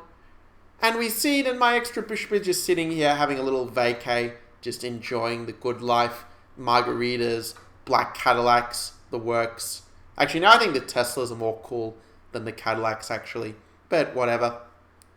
I mean, it's all it'd be actually going to be a fun idea for a YouTube video. Not as kind of my topic, like, you know, a tier sort of zoo. Like the tiers, like all the different types of vehicles. Like, what is the best car to have or best motorbike to have? Probably like a million people have done already, though. Anyway. I can slide my king, I can slide my bishop, I can slide my rook, I can push my pawns. Such an easy game. Chess is an easy game. You take the things that your opponent gives you, and you take it to the bank. You then take it to your investments. You build up a portfolio of the opponent's pieces, and then eventually you retire a very nice 401k. King d6, rook f5, bishop e5, f4, bishop takes c3, rook d1, king e6, and we deviate on move 1, because that's the way chess works.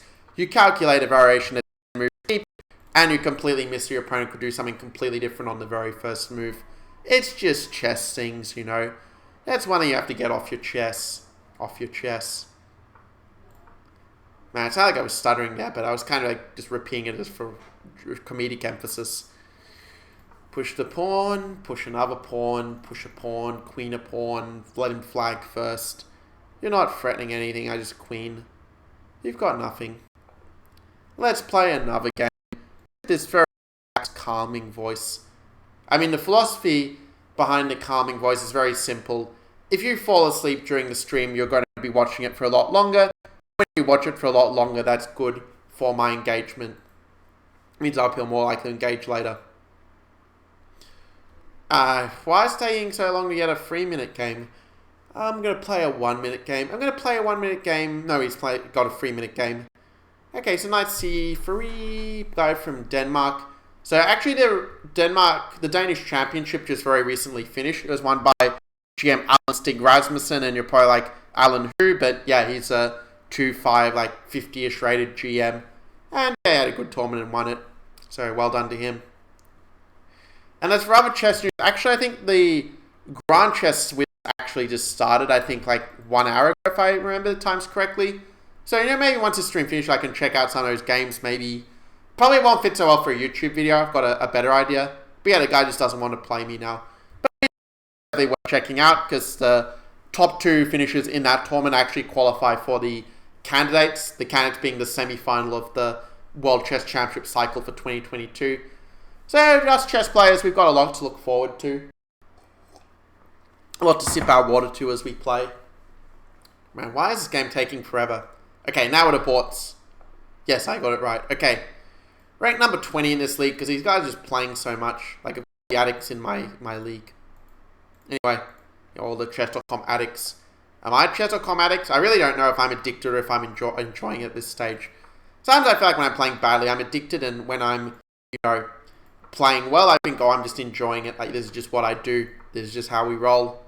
So this rook g1 is the second time I've got to play this line. Just h4, g5 is so easy to play. And it's so hard for me, more importantly. So, okay, I could have just taken... I keep thinking I could take a free pawn, but then I end up playing g5 out of habit. And it ends up being the better move. So that's nice. Go bishop c4, just develop stuff. Take with the queen and hit the pawn on g7. Remember, the idea is not just to take the pawn, but to threaten something as well. And moves like rook j8, it's a very inconvenient way to defend. So knight e5, he blunders the pawn instead. Hitting this guy, still got bishop f4, rook d1, and it's one thing that's really nice about this rook g1 is just how quickly you get the attack. Easy it is for you to develop all of your pieces so fast. Whereas, black still has to decide properly. Go bishop e3, do rook d1, do so in some reference about a Hollywood Rat Pack, because it just sounds really cool. Quote from one of my favorite bands, well, at least one of my very favorite bands from let's say 5-6 years ago, was Hollywood Undead. That's sort of slowly becoming one of my favorites again, actually. All their songs are pretty good as such. That's why when you really enjoy a band, even the songs that people say they're worst ones, you still think are underrated and really great. So yeah, that's a test of a true fan. Maybe it's it with my videos as well. If you even watch my bad videos where I just raging and just really angry at people, then you know that you're a true super fan of GM Max. Okay, we have this guy again, one of the leaders in the group. Okay, let's just play Grunfeld. Do something a bit different. I played Grunfeld against before, I think, actually. He did something weird. Can't remember what it was now. Maybe, yeah, he did something like this, actually. Just does the same opening each time. Queen b3. Yeah, I'm happy to trade. Just gonna get a strong initiative, because he's got this weak pawn on d4 I can pile up on. Rook d8, bishop g4. And now to top it all off, his king is also very exposed here. Take, yeah, rook c8, just pile the pressure. Could go knight d4, and, But this guy, actually, I think he's better than 1754. It feels like all these games he's been playing in the leagues have probably made him a better chess player. But still, I'm up a pawn, and I've got a much better bishop, so I'm going to win this eventually. Sooner or later, it's all going to come together. And he just blunders the bishop. f4, rook d7. I keep control that way. Do I want to give him a rematch? I don't think he'll accept, but you never know. He might. Okay, he does accept. Alright. That would be one way to not only get more points myself, but also ensure that he gets less points as well. I could have taken first, but that's what I normally do. This way I actually played this pointless a6 move. And the plan game is knight g3, play c4, just develop stuff. I just want to try to attack him and finish him quickly. That's the hope. Knight e5, attack his c6 pawn. See what he does about that. Well, there's not a lot he can really do about it now. Can take and win a pawn. Play knight e7 if he moves a queen. Queen e2. I can pre-move pretty much everything at this point. Bishop d2, rook e1, rook f2. All very normal ideas. Because even when he gets a queen at g6, he's still not threatening to take. And I have, yeah, rook e6 even with check. Queen e6 with check, I should say. Go rook e7 or rook e5. Actually, rook e5 is very stupid. But okay, he blunders a rook in response. Okay, I'm actually getting points really quickly, so I might give him a rematch. Let's see if he wants to play a whole bunch of games. Okay, he realized that that's suicide, that he's not going to win the league, play against me over and over. So, fair enough. Get a 1 minute game. Go c4. He's probably going to let me take. Apparently not. Okay, e5. It's a move that I've played in some games. It's objectively completely rubbish move, but I noticed that people were really struggling against the checkmate with an extra tempo in bullet for some reason. So, it's one of my, unique Illingworth weapons. Let's put it like this. Okay, you didn't have to resign. You had knight d7, but if you're going to resign that quickly, maybe I'll play you again, Mr. Sir from Singapore. Actually, today, in the email, I actually got a really good early birthday present. Because, 2 years ago, I'd signed up for this seminar, but I couldn't attend it because of COVID. They had to cancel a seminar in Singapore. And I actually just thought I'd have an online version I got for free, because I basically booked a ticket for $99. So, it ended up being a really good deal, because actually it was more valuable originally paid for in terms of the sort of price. So yeah, so that's really cool. It actually starts on my birthday, so that's a pretty good birthday present. It's all about financial mindset, having the right sort of thinking for getting massive wealth, which is something I've been sort of interested in for some years, but maybe the reason I'm not so wealthy is because I've only been an interest. It's not something I'm really totally committed to, in terms of mastering the art of becoming as wealthy as possible. So yeah. I mean, I've tried different like entrepreneurial initiatives, but I haven't really committed to any of them long enough to really get a full return to them. Like some things just go really wrong with it, and I just don't really see a way kind of to resolve it. So yeah. Anyway, I should have played d6 and c5. This would have been better. For some reason, I'm still in bullet mode at this point. Can I go d6 though? I think I just win a piece, or at least win material with this. Because I am pinning the bishop to the queen. If knight e8, I go knight e4, and I mean, he does have the bishop a3, and he does get like a bishop and a rook for the queen, but it's not really enough, especially when I'm going to take this guy very soon as well. So I keep control, basically. This guy is from United Arab Emirates. Actually, it reminds me, because I remember I went to Alain, I think, for for this teams tournament. I think actually I went, I only went once, actually, but there was some in Alain, like, where we had this Australian team, like an Asian Clubs Cup or something. And I remember there was one time, like, I was telling someone about it, like, just this random stranger. She asked, like, okay, where do you go to? And I said, Alain. And she thought I said LA. So I said, Alain. But she kept thinking it was LA. Like, it was, at some point, like, I was annoyed a little bit at first. I thought she just wasn't listening. But now I thought it was actually really funny, like, that she kept thinking it was LA. So, yeah, I eventually kind of saw the humor in that situation. And so I just, like, gave up and said, yeah, that's where I went to. I mean, when you locked up, like, all of the stories I have are, like, from more than 2 years old, basically. Oh, it's, like, just random things online. I mean, I could talk about stories, like, different games I've played, like, and different experiences of people, like, getting really angry and just making me lose and, like, dragging me in the mud down with them as they throw away the game. But the thing is, like, it's only so long you can kind of, like, complain about such things before it becomes a bit of a drain.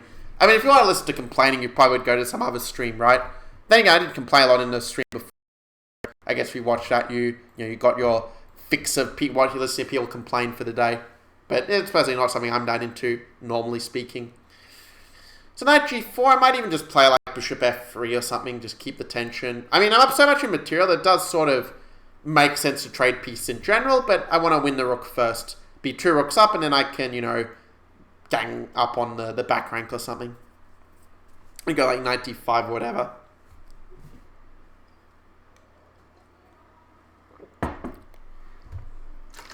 I'm going to refill the water. Actually, I didn't fill up enough water for this stream, so at some point I may end up taking a short break just to refill because my bottle's just now empty.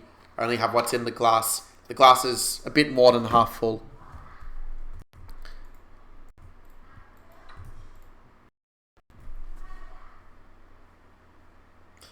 I mean, I'm a little bit short like what I should say because, I mean, I can talk about random things. I mean, that's generally what you do in a stream, you just talk about random things, but yeah, I've kind of exhausted like my list of a lot of the topics I want to talk about already, and the guys are spending so long thinking about these moves, like, I don't know what you want me to say.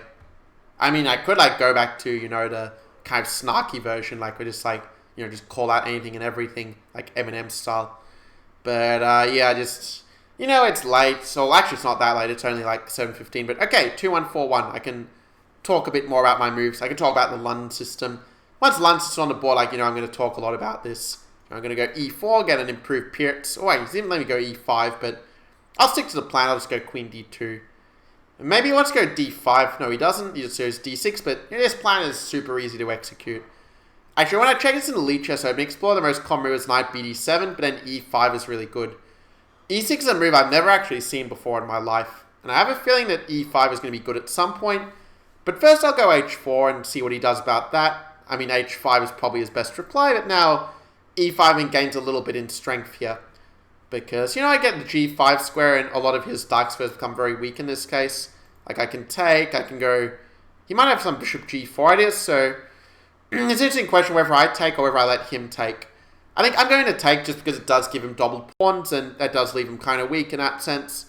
So I'm playing rook e1, not just to gain a move on the queen, but also so that later on, up something like bishop g4, I can go knight g5 and not have my pawns get doubled. So there's a little bit more sophistication than just playing a one-move attack, which I often chat about.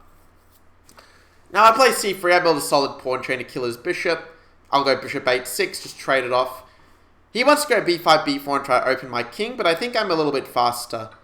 Because I can go like queen g5 and I can hit his weak pawn, which is actually very hard for him to defend. I don't think he has a really good way to defend it. He probably has to just ignore it like with b4. And And I mean, he does open up my king, but he also doesn't have a lot of development to work with. So I think if I play this correctly, it should be fine for white. But it's true, like in a blitz game, you don't want to weaken your king this much normally. So it was a good practical decision on his part for him to go for this. And I mean, in terms of my plan, what if I go knight g5, or if I go bishop e4, if I go queen c2, maybe run the king. I don't know. I mean, maybe king d2 just to get off this half-open c-file. If he goes rook b8, I can't interesting question what to play, but he goes knight to a5. I think I'm going to go queen c2. I'm just going to try to play down that e-file. If I get in rook e7, that gives me a really nice attack. And if he goes rook e8 to trade off the rooks to deal with that, then I can just basically make my extra pawn more valuable by making my king safer with exchanges. So he's going for this. I mean, he does get a nice bishop in turn, but on the other hand, I also, you know, my piece starts starting to coordinate a little bit better, which is good. I mean, he can go rook c8, I play rook e1. He has queen g4 maybe.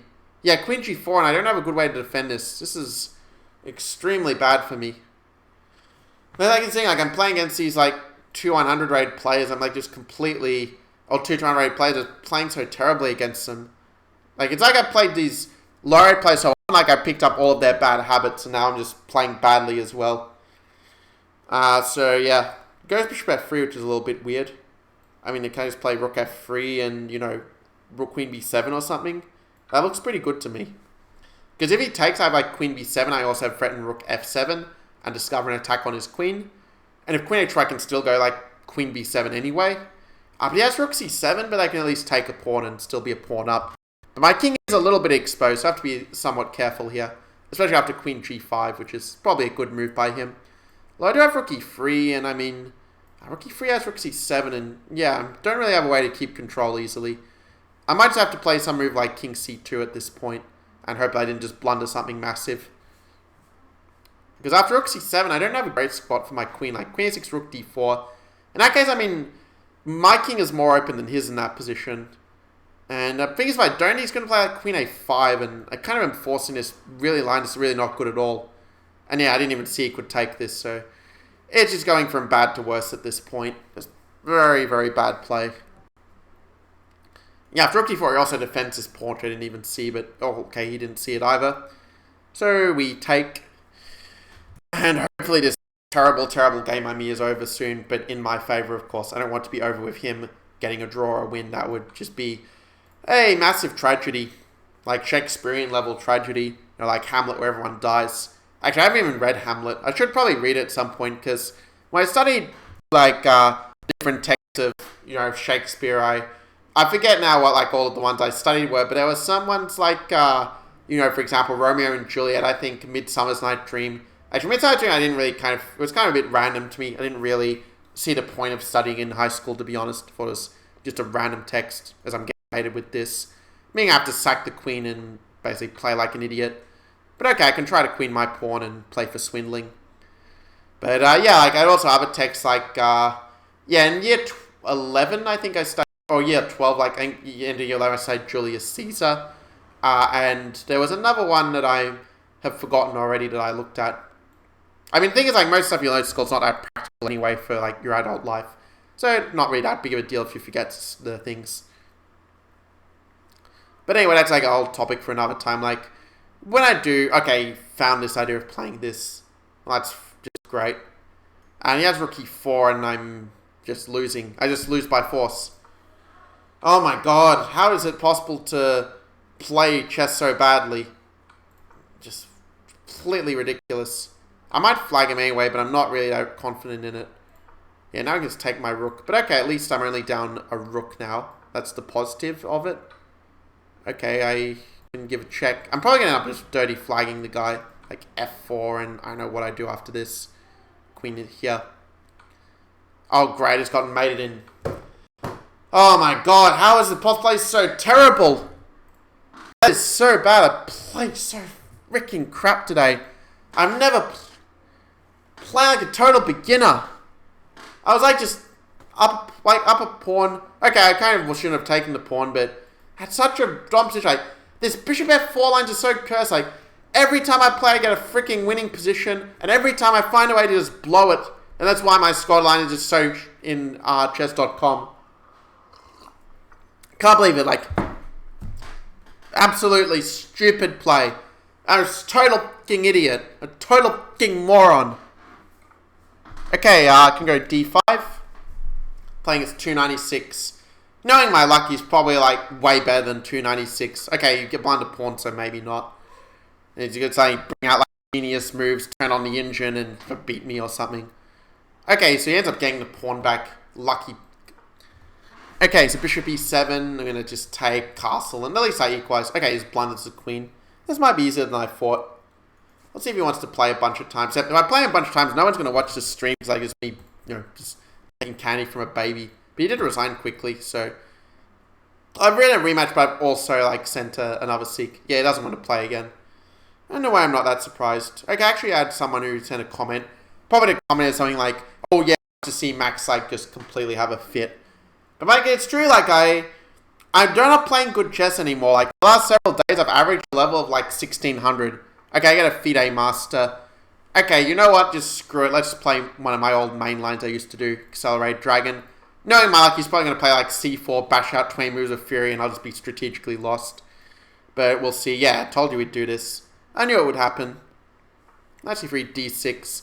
The one good thing about this system, though, is that A, you have a very easy setup to play, and B, there are like tricks where if they mess up the move order, you suddenly just equalize like this. So that's good news. He played a little bit too automatic. And now I just equalize in this position. Like I've got knight b2 and knight c3 stuff. Now he should play c5 and then he probably equalizes, but instead of that he is playing normal moves, but the problem with normal moves, I just have this bishop pair advantage. And the fact the queens of trade really helps me. I meant to play rook c8, but rook b8 is actually probably okay as well, going for b5. The only real issue with the position is the fact that my king is in the middle, but it's actually not that big of a deal here. Especially now that I can have this e7 little hidey hole for the king. I can play like this. I can go h5 and try to weaken the structure that way. Open up the h file. I mean, it's very often the case in these sort of lines that white ends up being a little bit overextended, and f5 is kind of like a example of that in some ways, because now my bishop gets a really good square, and I can anchor that bishop in with g5 while also protecting my one pawn that maybe is potentially a weakness on d6. So, I mean, now, like, my bishop's just going to be very active. Like, bishop b5 already comes in. And after playing like a complete idiot the previous game, I'm actually managing to string together some half-decent moves, believe it or not. Okay, I could go rook c8 and put some pressure on the knight that way. If he goes knight b6, rook c6, I think that just wins material. Because if he goes rook c1, I just take it. So, yeah, now it's my opponent's turn to play badly, and I just get a winning position. For those who don't know it, Kiba Rubinstein is actually, like, one of the greatest players, like, never to become world champion. Around the time of, let's say, like 1913, 1914-ish, he was actually the strongest player in the world. But the problem was then World War I had broke out around that time, and so he couldn't play any tournaments. And by the time tournaments continued with World War I concluding, he was no longer as strong as before, and he ended up actually dying in a mental asylum. Kind of unfortunate. Almost Fisher-esque if you think about it. Okay, rook d4, I just go e5, and I think I just win a piece, right? Knight d6, can he do this? I mean, I can just... Don't tell me I just blundered again. I mean, after takes... Okay, let's calculate. So, knight c8, king d8, and I'm hitting his rook, and he can't play rook c1 because I take it. So, okay, I think it still works out, but it's true he can at least cut his losses to an exchange, but he does this instead. And, okay, I mean, rook f4, I guess, is a move, but I can also play, like, just queening my pawn after that. He goes rook d1, and I think I've made if he... Well, it's not mate, but like if he goes here, they have this idea of king c2, rook c1 mate. And he has to block with something on d1, but when I trade the piece, it makes the win easier for me. I can tell he took the pawn. Let's go for this. I mean, that would be a really beautiful smothered mate if he did allow it, but he's not going to. If he goes rook d1, I think I will just swap. But he goes here instead, giving me bishop e2 if I want it, and I think I do want it. Although, could I go rook... I'm wondering if I go bishop e3, but let's just keep it simple. Let's just swap into a winning ending. Go bishop e5, just hit this pawn. And, I think the fact this pawn's a blockade does make this pretty easy for me, because I'm just going to play pawn f6, and that's going to quickly put an end to any of his attempts to take my remaining pawns. Because the only way you can really try to draw this as white is if you basically trade off all the pawns. But it's not going to happen. It's okay, a nice win. And it was unrated, so yeah. Don't get any points for it, but dang, I would have lost 1,000,000 points that other game if it was rated. So, okay, play Next Chess Master, which sounds like some sort of app. So, okay. He goes C3 is a bit of a weird move. But he has a trick that if he goes D4, you have D5, Queen A4 stuff. But this is a very passive way to play it as white, playing as some Philidor style or whatever. Actually, now it's not even really a Philidor of H3. What's going to play G4 and think he's some big brain player. I mean, I guess I could just go E5 and just play King's Indian style, like move the knight, push F5. I could also push D5 as well. Maybe not after bishop G5, because he might be giving up his bishop pair. I mean, now D5 I kind of like, because take, and I end up hitting his bishop, and if he doesn't take, well, I just have a space advantage for free, but I kind of have it anyway with the pawn on E5. So yeah, clearly he's lost a lot of time, and I nearly did a mouse slip, but luckily the queen move I tried to play was illegal. So let's go A5, randomly push a rook's pawn. Knight C4, B5, kick it back. And let's play King H7. It's probably not the best move, but just want to anticipate Queen to C1, because that's the only active idea of his that I really see. Well, if D4, I just go E4 or something. Maybe Queen to D6, just build up in the center. The right man may go Knight F4 or Bishop F5 and start exerting some pressure against the pawn. Yeah, C4 is a mistake, because now I'm able to attack this weak pawn much more easily. And now it's backward, and I also have pressure against the A2 pawn, which is also a bit of a target. So let's play Rook F to D8. Get my worst placed piece doing something useful. And then I'm just going to pile the pressure on D3 like this. Yeah, I've been streaming for like 1 hour 36 minutes, but it actually doesn't really feel like it. I mean, in terms of my voice, it does feel like I've been streaming a lot today, which I guess I kind of have like been doing like over 3 hours already by now. But still, I mean, it's so okay. I mean, that win against that FM kind of made me feel better about myself. It reminded me that I am still, you know, a somewhat decent player, that I shouldn't have my GM title stripped away as such. At least not yet. So, okay, I'm going to go Knight D4, and then his pawn on C5 becomes the new fresh weakness, the fresh meat for me to feast on. Man, I really am looking forward to that pizza. I think it's going to be like, I forgot what the name of that other pizza was, actually. I don't know what the flavor was, but I know it had like, the one I had 2 days ago, did I have 2 days ago or 1 day? I had it 1 day ago, actually.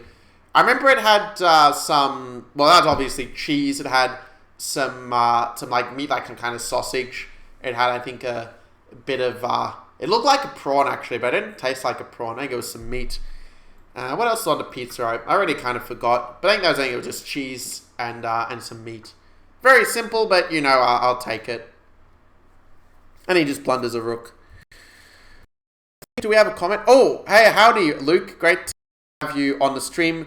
Actually, Luke, he has a stream on Twitch where he like streams 4-player chess. I'm actually like join that stream sometimes as well. Like to watching it. So yeah, like if I'm not going to stream 4-player chess here because I kind of promised I wouldn't like play it anymore. But yeah, if you like this to watch this, then definitely check out his stream. Anyway, okay, so here, I mean, I'll just go Bishop E5. Okay, now he's just giving me a mate with Queen H4. Which was one thing I kind of found like when I was playing a lot of 4-player chess. What happened was like when I would record normal chess videos, there'd be so many positional club, I'd be like, okay, this idea isn't very common in normal chess, but it's actually in 4-player chess. It's kind of funny how that was sort of happening quite a lot, where I was like noticing the patterns coming up. Because it's actually an interesting point, like one reason that at a high level it's really good to solve lots of endgame studies and composed mating problems is that it kind of opens your brain lots of different patterns that don't normally come up in an over-the-board game. So it kind of like advanced tactical training. And I feel like there was some variants, like when you play variants like Crazy House or, let's say, Bug House or 4-player chess or whatever. I mean, it kind of wires your brain in a different way. Now, I don't think that it necessarily led to as big an improvement as if I had, let's say, done actual chess study, but I do think it can sometimes be a somewhat underrated way to kind of learn new patterns, like to just play slightly different version of chess. It just force you to maybe play in a slightly different style to what you normally would in normal chess, and sometimes that can rub off. Like, for example, I know that after I played lots of Crazy, I became a much better attacking player, so that's definitely where it kind of helped me out, because it allowed me kind of much more easily visualize where my pieces should go in order to build up the attack. Now, Rook D4, I have a nice little trick with Bishop B5. Of course, I could have taken the pawn for free, but when you're up a piece, it's good to exchange off the queens for the most part, because it just makes it easier to win in the endgame. And you can see, because he doesn't want an endgame, well, I take it back because he traded, but yeah, now I just, you know, go here and just win with Rook C1. Actually, I shouldn't have premium because knight c6, but yeah, no one's going to play knight c6 in that position unless, you know, they're stream sniping or whatever. I know that's actually a thing, like, you know, where sometimes, like, if you delay, what people will do is, like, they'll go on the stream and, like, listen to your thought process and then try to outsmart you. But what smart people do is they'll, like, have a long delay on the stream, so they can't do that. Because I remember, actually, like, when I was watching some poker stream very briefly on Twitch, like, some days ago, like, there was, like, a 5-minute delay between the stream, so that people couldn't, like, sort of snipe it and sort of, you know, try to stop the person. Like, for example, like, saying in a spectator chat, oh, this person has, like, pocket jacks, you should fold or whatever. So it's like that, you know, that one learns behind the scenes with streaming. Okay, yeah, he's going to let me do this, mate. He's probably having some fluke stalemate, but I'm not going to allow it. Okay, let's play a game. Yeah, I keep getting the same opponent. Like, I know it's very rare I get a new opponent with these seeks. It's like these people kind of just know that I'm going to be doing a seek at some time, like they're just waiting, like, got their mouse hovering over the 2800 unrated seeks. So yeah, as you can see, like, there's a really good way to deal with the England Gambit. Just play knight f3, bishop f4, like, basically play like a London, basically, but it's a London where you're a pawn up for nothing, so it's just much better again. And I mean, you can just trade off the pieces, pile on d6. It's a very simple approach. I'll go knight d4, attack the bishop, defend the pawn. I can kick him away with c3 or with a3. I might go a3 because I might want to keep c3 for the knight, to develop knight a little bit more actively. Of course, c3 would be the more solid approach, but this is a little more aggressively inclined. Okay, let's castle maybe c4, knight c3, just grab some space in the center. But yeah, I'm always surprised when, like, these guys rate like 1600 plus are playing these sort of systems like England Gambit. I mean, maybe it's just like he's just playing because he thinks he's going to lose anyway, but still a weird choice. And I mean, my plan is c4, knight c3. Actually, I can't imagine when I was watching on someone's stream, you know, when you sort of see people start ELO play, like maybe you're, for example, rated 1600 watching a stream and you're like, well, why aren't 1600s like playing like this sort of way against me? And well, the answer is maybe they are playing this way against you, but of course, with such a big skill difference, it does kind of look a lot easier to kind of beat these sort of players. I mean, kind of like, let's say if I'm playing, I don't know, Magnus Carlsen, for example, when he's just beating me game after game, like, it just makes it look very easy to beat Grandmasters as such, but of course, there's a lot of skill behind it. So I go knight f3, I'll grab a pawn on d5. I think this is safe. I have to be a little bit wary of some h-file attack, like take, knight d5, g5, h3, g4 could be a little bit scary. But in the worst case, I have knight h2, and that's just going to be an exchange, so you know what, let's just do it. I'm not afraid of your attack. Kind of like the Eminem song, Not Afraid. Like, I'm not afraid to take a stand. So he's going to go g5, probably. I'll go h3, g4. This was, well, I already analysed that you give back a pawn, but you trade off the queens and you just have a monster center. Knight g4 just isn't as effective because I can just leave the pawn here and he just doesn't have a way through. This is why you really want to have the pawn to be able to push forward. So okay, I could even go e4 at this point, because if he takes, I go rook e1, and the pin is kind of debilitating for him. Now I just go e5 and just push the pawns in the center, just making use of my space advantage, rook d4, knight c3, queen d3, he doesn't really have a fight after this. So he goes g5, but he's probably missing that my rook is covering this. And as a round, it's probably a good point for him to resign, but he's probably going to play on until he gets flagged, knowing my past experience with these sort of games.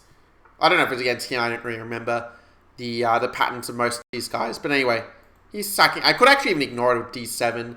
And just because it's a funny looking move, that's what I'm going to do. And threaten the queen.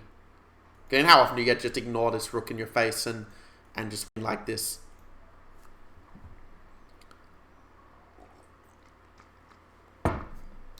Actually, if we go like king g8 to g8, queen g8, I would actually have a position with three queens on the board, which is kind of funny. I can feel like my throat needs a little bit of a rest at the moment, but not too much of a rest. But if I, like, let's say speak like half as often as I have been so far, that's probably going to be a good balance. Get a 2-300 rated player. Okay. Go c4. Queen's Gambit. Play exchange, because I haven't played exchange in a while. Go bishop f4. This is like a more move order where you're playing to avoid stuff like queen b6. Because you go like knight c3 and annoy him like this. I think you also avoid some other lines they can play. Like, I forgot which ones exactly now. Like e5 if you go knight c3. I think it's meant to be a thing. So I'll go knight c3. I could have gone bishop d3 to be creative, but I'm just going to play the main line.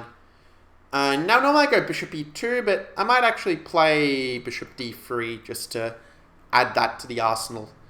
The idea of a6 is that not so much to stop knight b5, but he's kind of waiting to prepare some bishop f5 or bishop g4 move.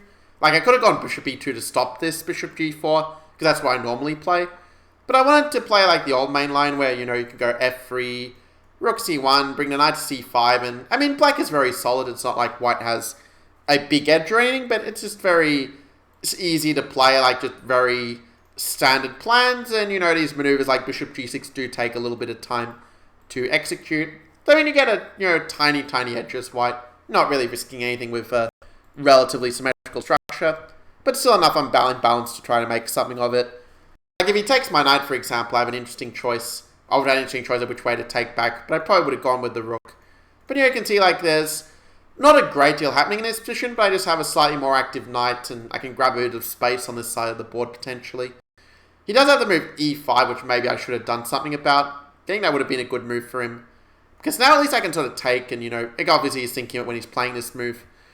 Now, if I go b5, it's interesting in that, I mean, it does maybe discourage e5 somewhat, but it also, you know, you can maybe just take and play e5 that way. Alright, I'm going to play rook e1. And the idea of rook e1 is I'm putting the rook opposite the queen. So if he does go for this, maybe I can open up this file. But knight e8 is probably a good move, just heading towards c4. And I can sort of feel like I'm misplaying this position a little bit. That I've somehow lost the momentum a little bit.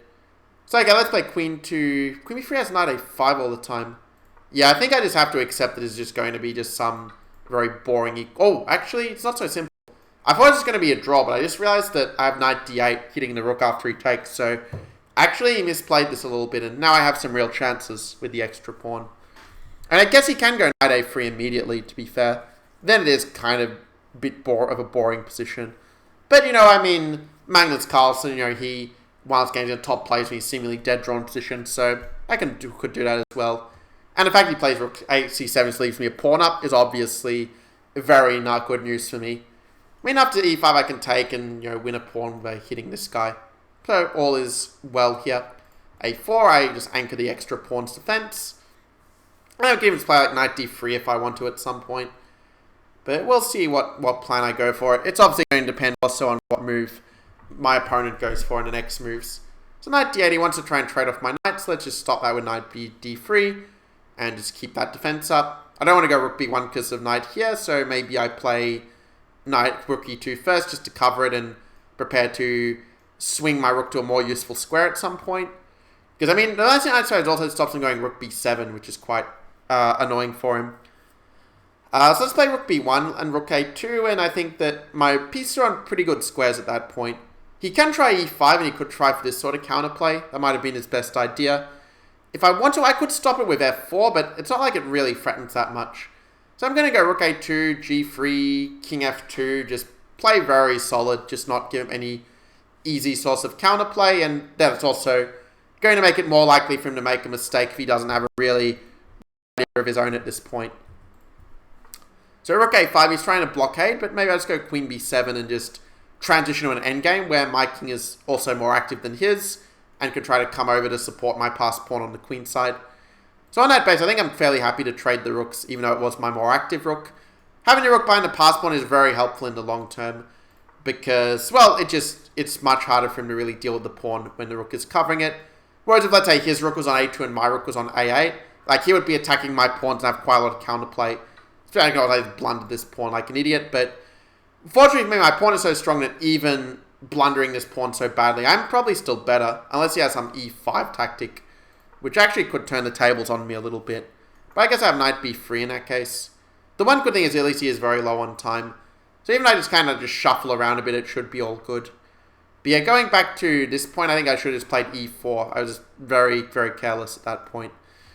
Okay, let's play g4. Let's just grab some space on the other side of the board. You know, I can play rook f2 and just try to say that he's weak in the structure now. Yeah, f5 is a little bit of a peculiar move because he is giving me a pawn. And I don't really see what his compensation is.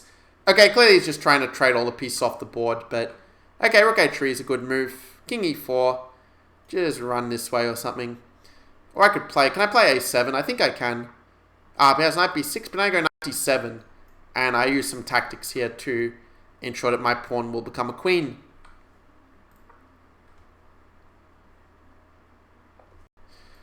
Okay, he resigned. Let's find an opponent to play as we get close to the 2-hour mark. I mean, every time I do this, like, I hope for it to be longer than a 2-hour stream, but I think that for this one, I'm probably going to stop. We'll see how it goes, actually. Like, I'm probably going to at least take a break after 2 hours, and if I feel like I need a long break, I will just probably stop the stream, because I might want to work on a few other things as well, and do a bit of research of things I was looking up beforehand, because I think, yeah, I was so worried that all the tabs I had for research were gone, but they're still there. I think I do want to spend some time on that, and on the one hand, it will mean that I'm still way behind on the league, which is kind of annoying, but on the other hand, I mean, it also is true there are things I want to work on, and like, in the absolute worst case, I mean, I can like do some 12-hour marathon stream one of the days and just, you know, just play and play and play. And it might even be like a marathon stream, I just don't even bother like talking, I just play and just watch silently. Because I mean, I always like assume like you have to like talk to keep people engaged, but maybe just show me just playing the moves and not saying anything. Maybe it's actually a more interesting idea than I had assumed in the past. Because, I mean, you're still able to watch a game, still able to follow them, but you kind of can see it on the stream and, you know, see the more personal experience if you're just watching the games on chess.com. So, we'll see how it goes. But it's definitely an idea to consider, like, just a no talking stream. Like, maybe just, like, not have the video on, just, you know, have just the moves and the games playing. Because I know, like, actually one of my... The funny thing is my favorite gaming caster, like, T90 official for Age of Empires, like, he actually... In virtually all of these, he doesn't actually show his face. Because, like, with chess videos, you sort of, a lot of people assume, like, okay, you want to show the face, but, you know, you don't have to, in fact. You can just show position. The one thing that's good about having the video, though, is that if you have the video, it makes it much harder for somebody to steal your video and claim it as their own, which, like, some people might do if you just don't have your face on. But if you have your face, like, they have to kind of, like, edit it, like, somehow illegally download a video. Then they have to kind of, like, edit the video as well, and, you know, it's just a much greater, like, much or more resistant, like, much harder to do this sort of thing successfully. I've been talking too much, so now, like, it's in a position where... I hallucinated at first I was only up 1 pawn, so I actually thought I had thrown away the win. But I think I'm still probably winning this with best play, because I do have the outside pass pawn, and I can use it as a decoy while hitting him on this side. So he goes knight b5, I go a4. And yeah, Windbrother Hex said hello, Max Illingworth. Yeah, hello there, good to have you on the stream. I'm going to play to kick this king around, or maybe even, you know, kick him this way. Do it a little bit differently.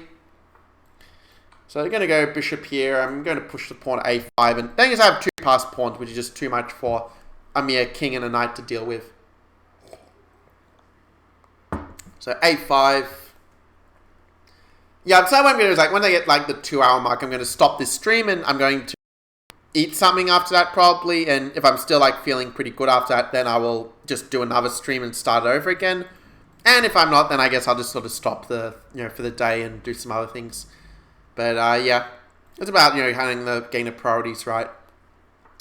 I'm sort of hoping I did manage to get 200 followers. I guess it's a good reminder again that if you, let's say, are watching the replay of this, maybe this is the first chess video of mine that you've seen, or maybe you've come here from, like, somewhere else, like my chess.com blog, or maybe my my YouTube channel or something.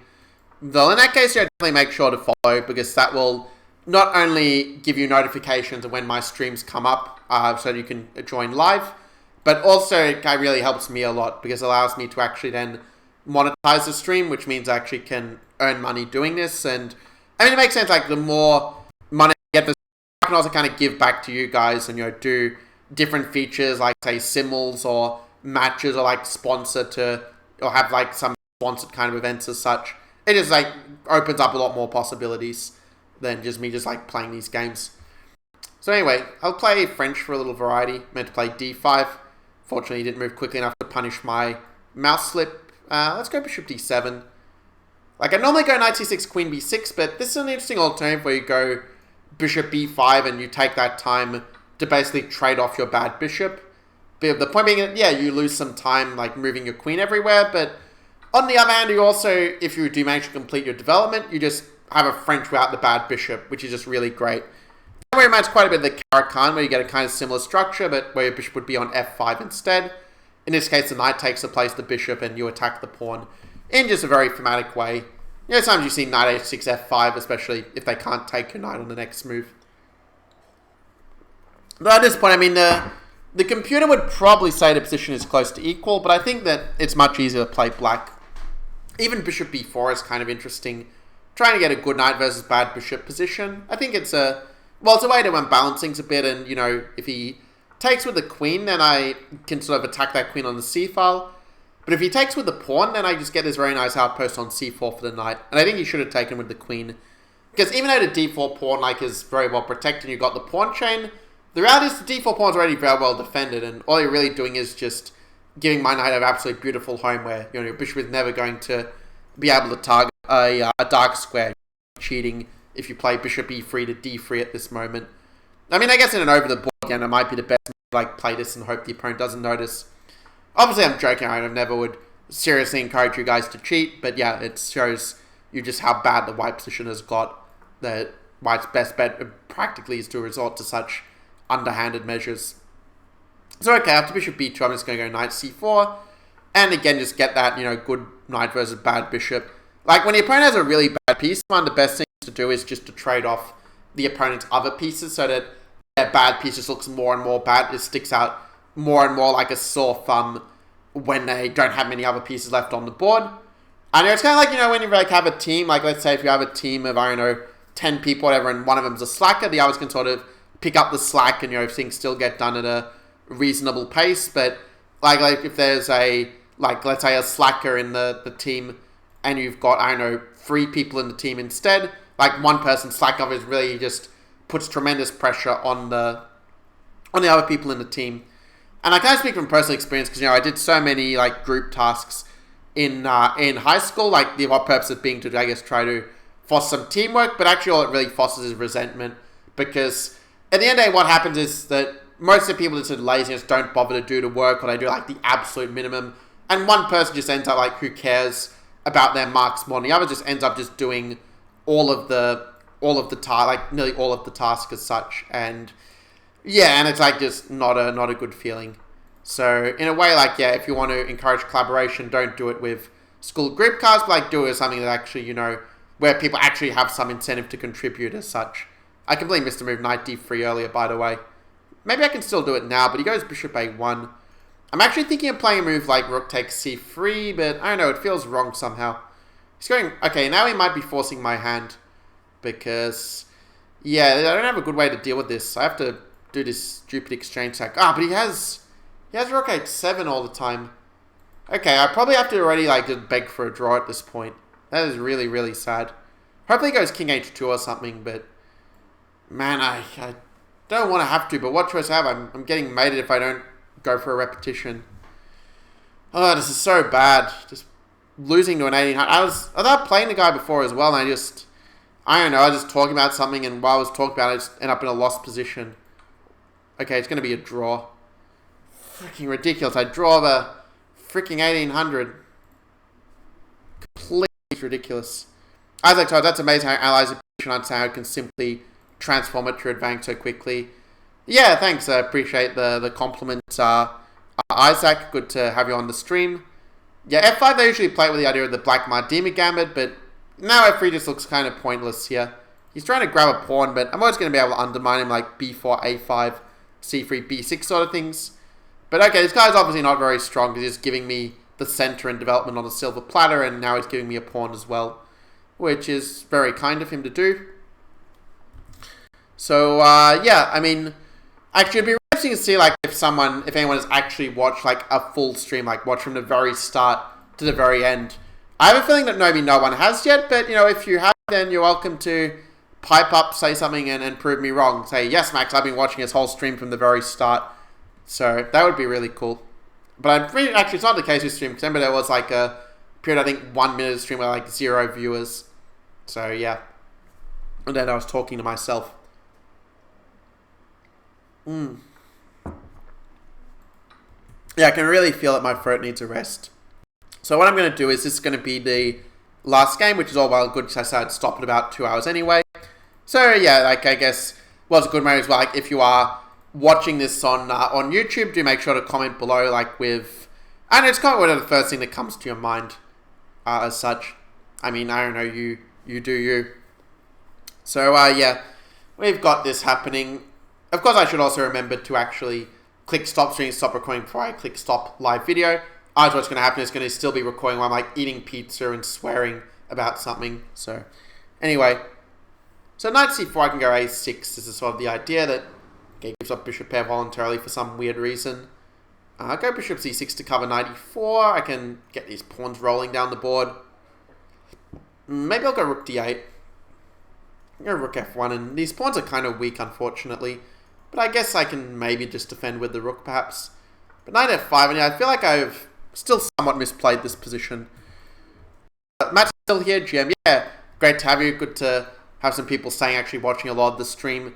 Because, like, when I looked at the who has the most, like, what the most views are on chess streams, like, the largest numbers I've seen been around the range of, like, 50 to about, like, 150-ish sort of people watching a stream.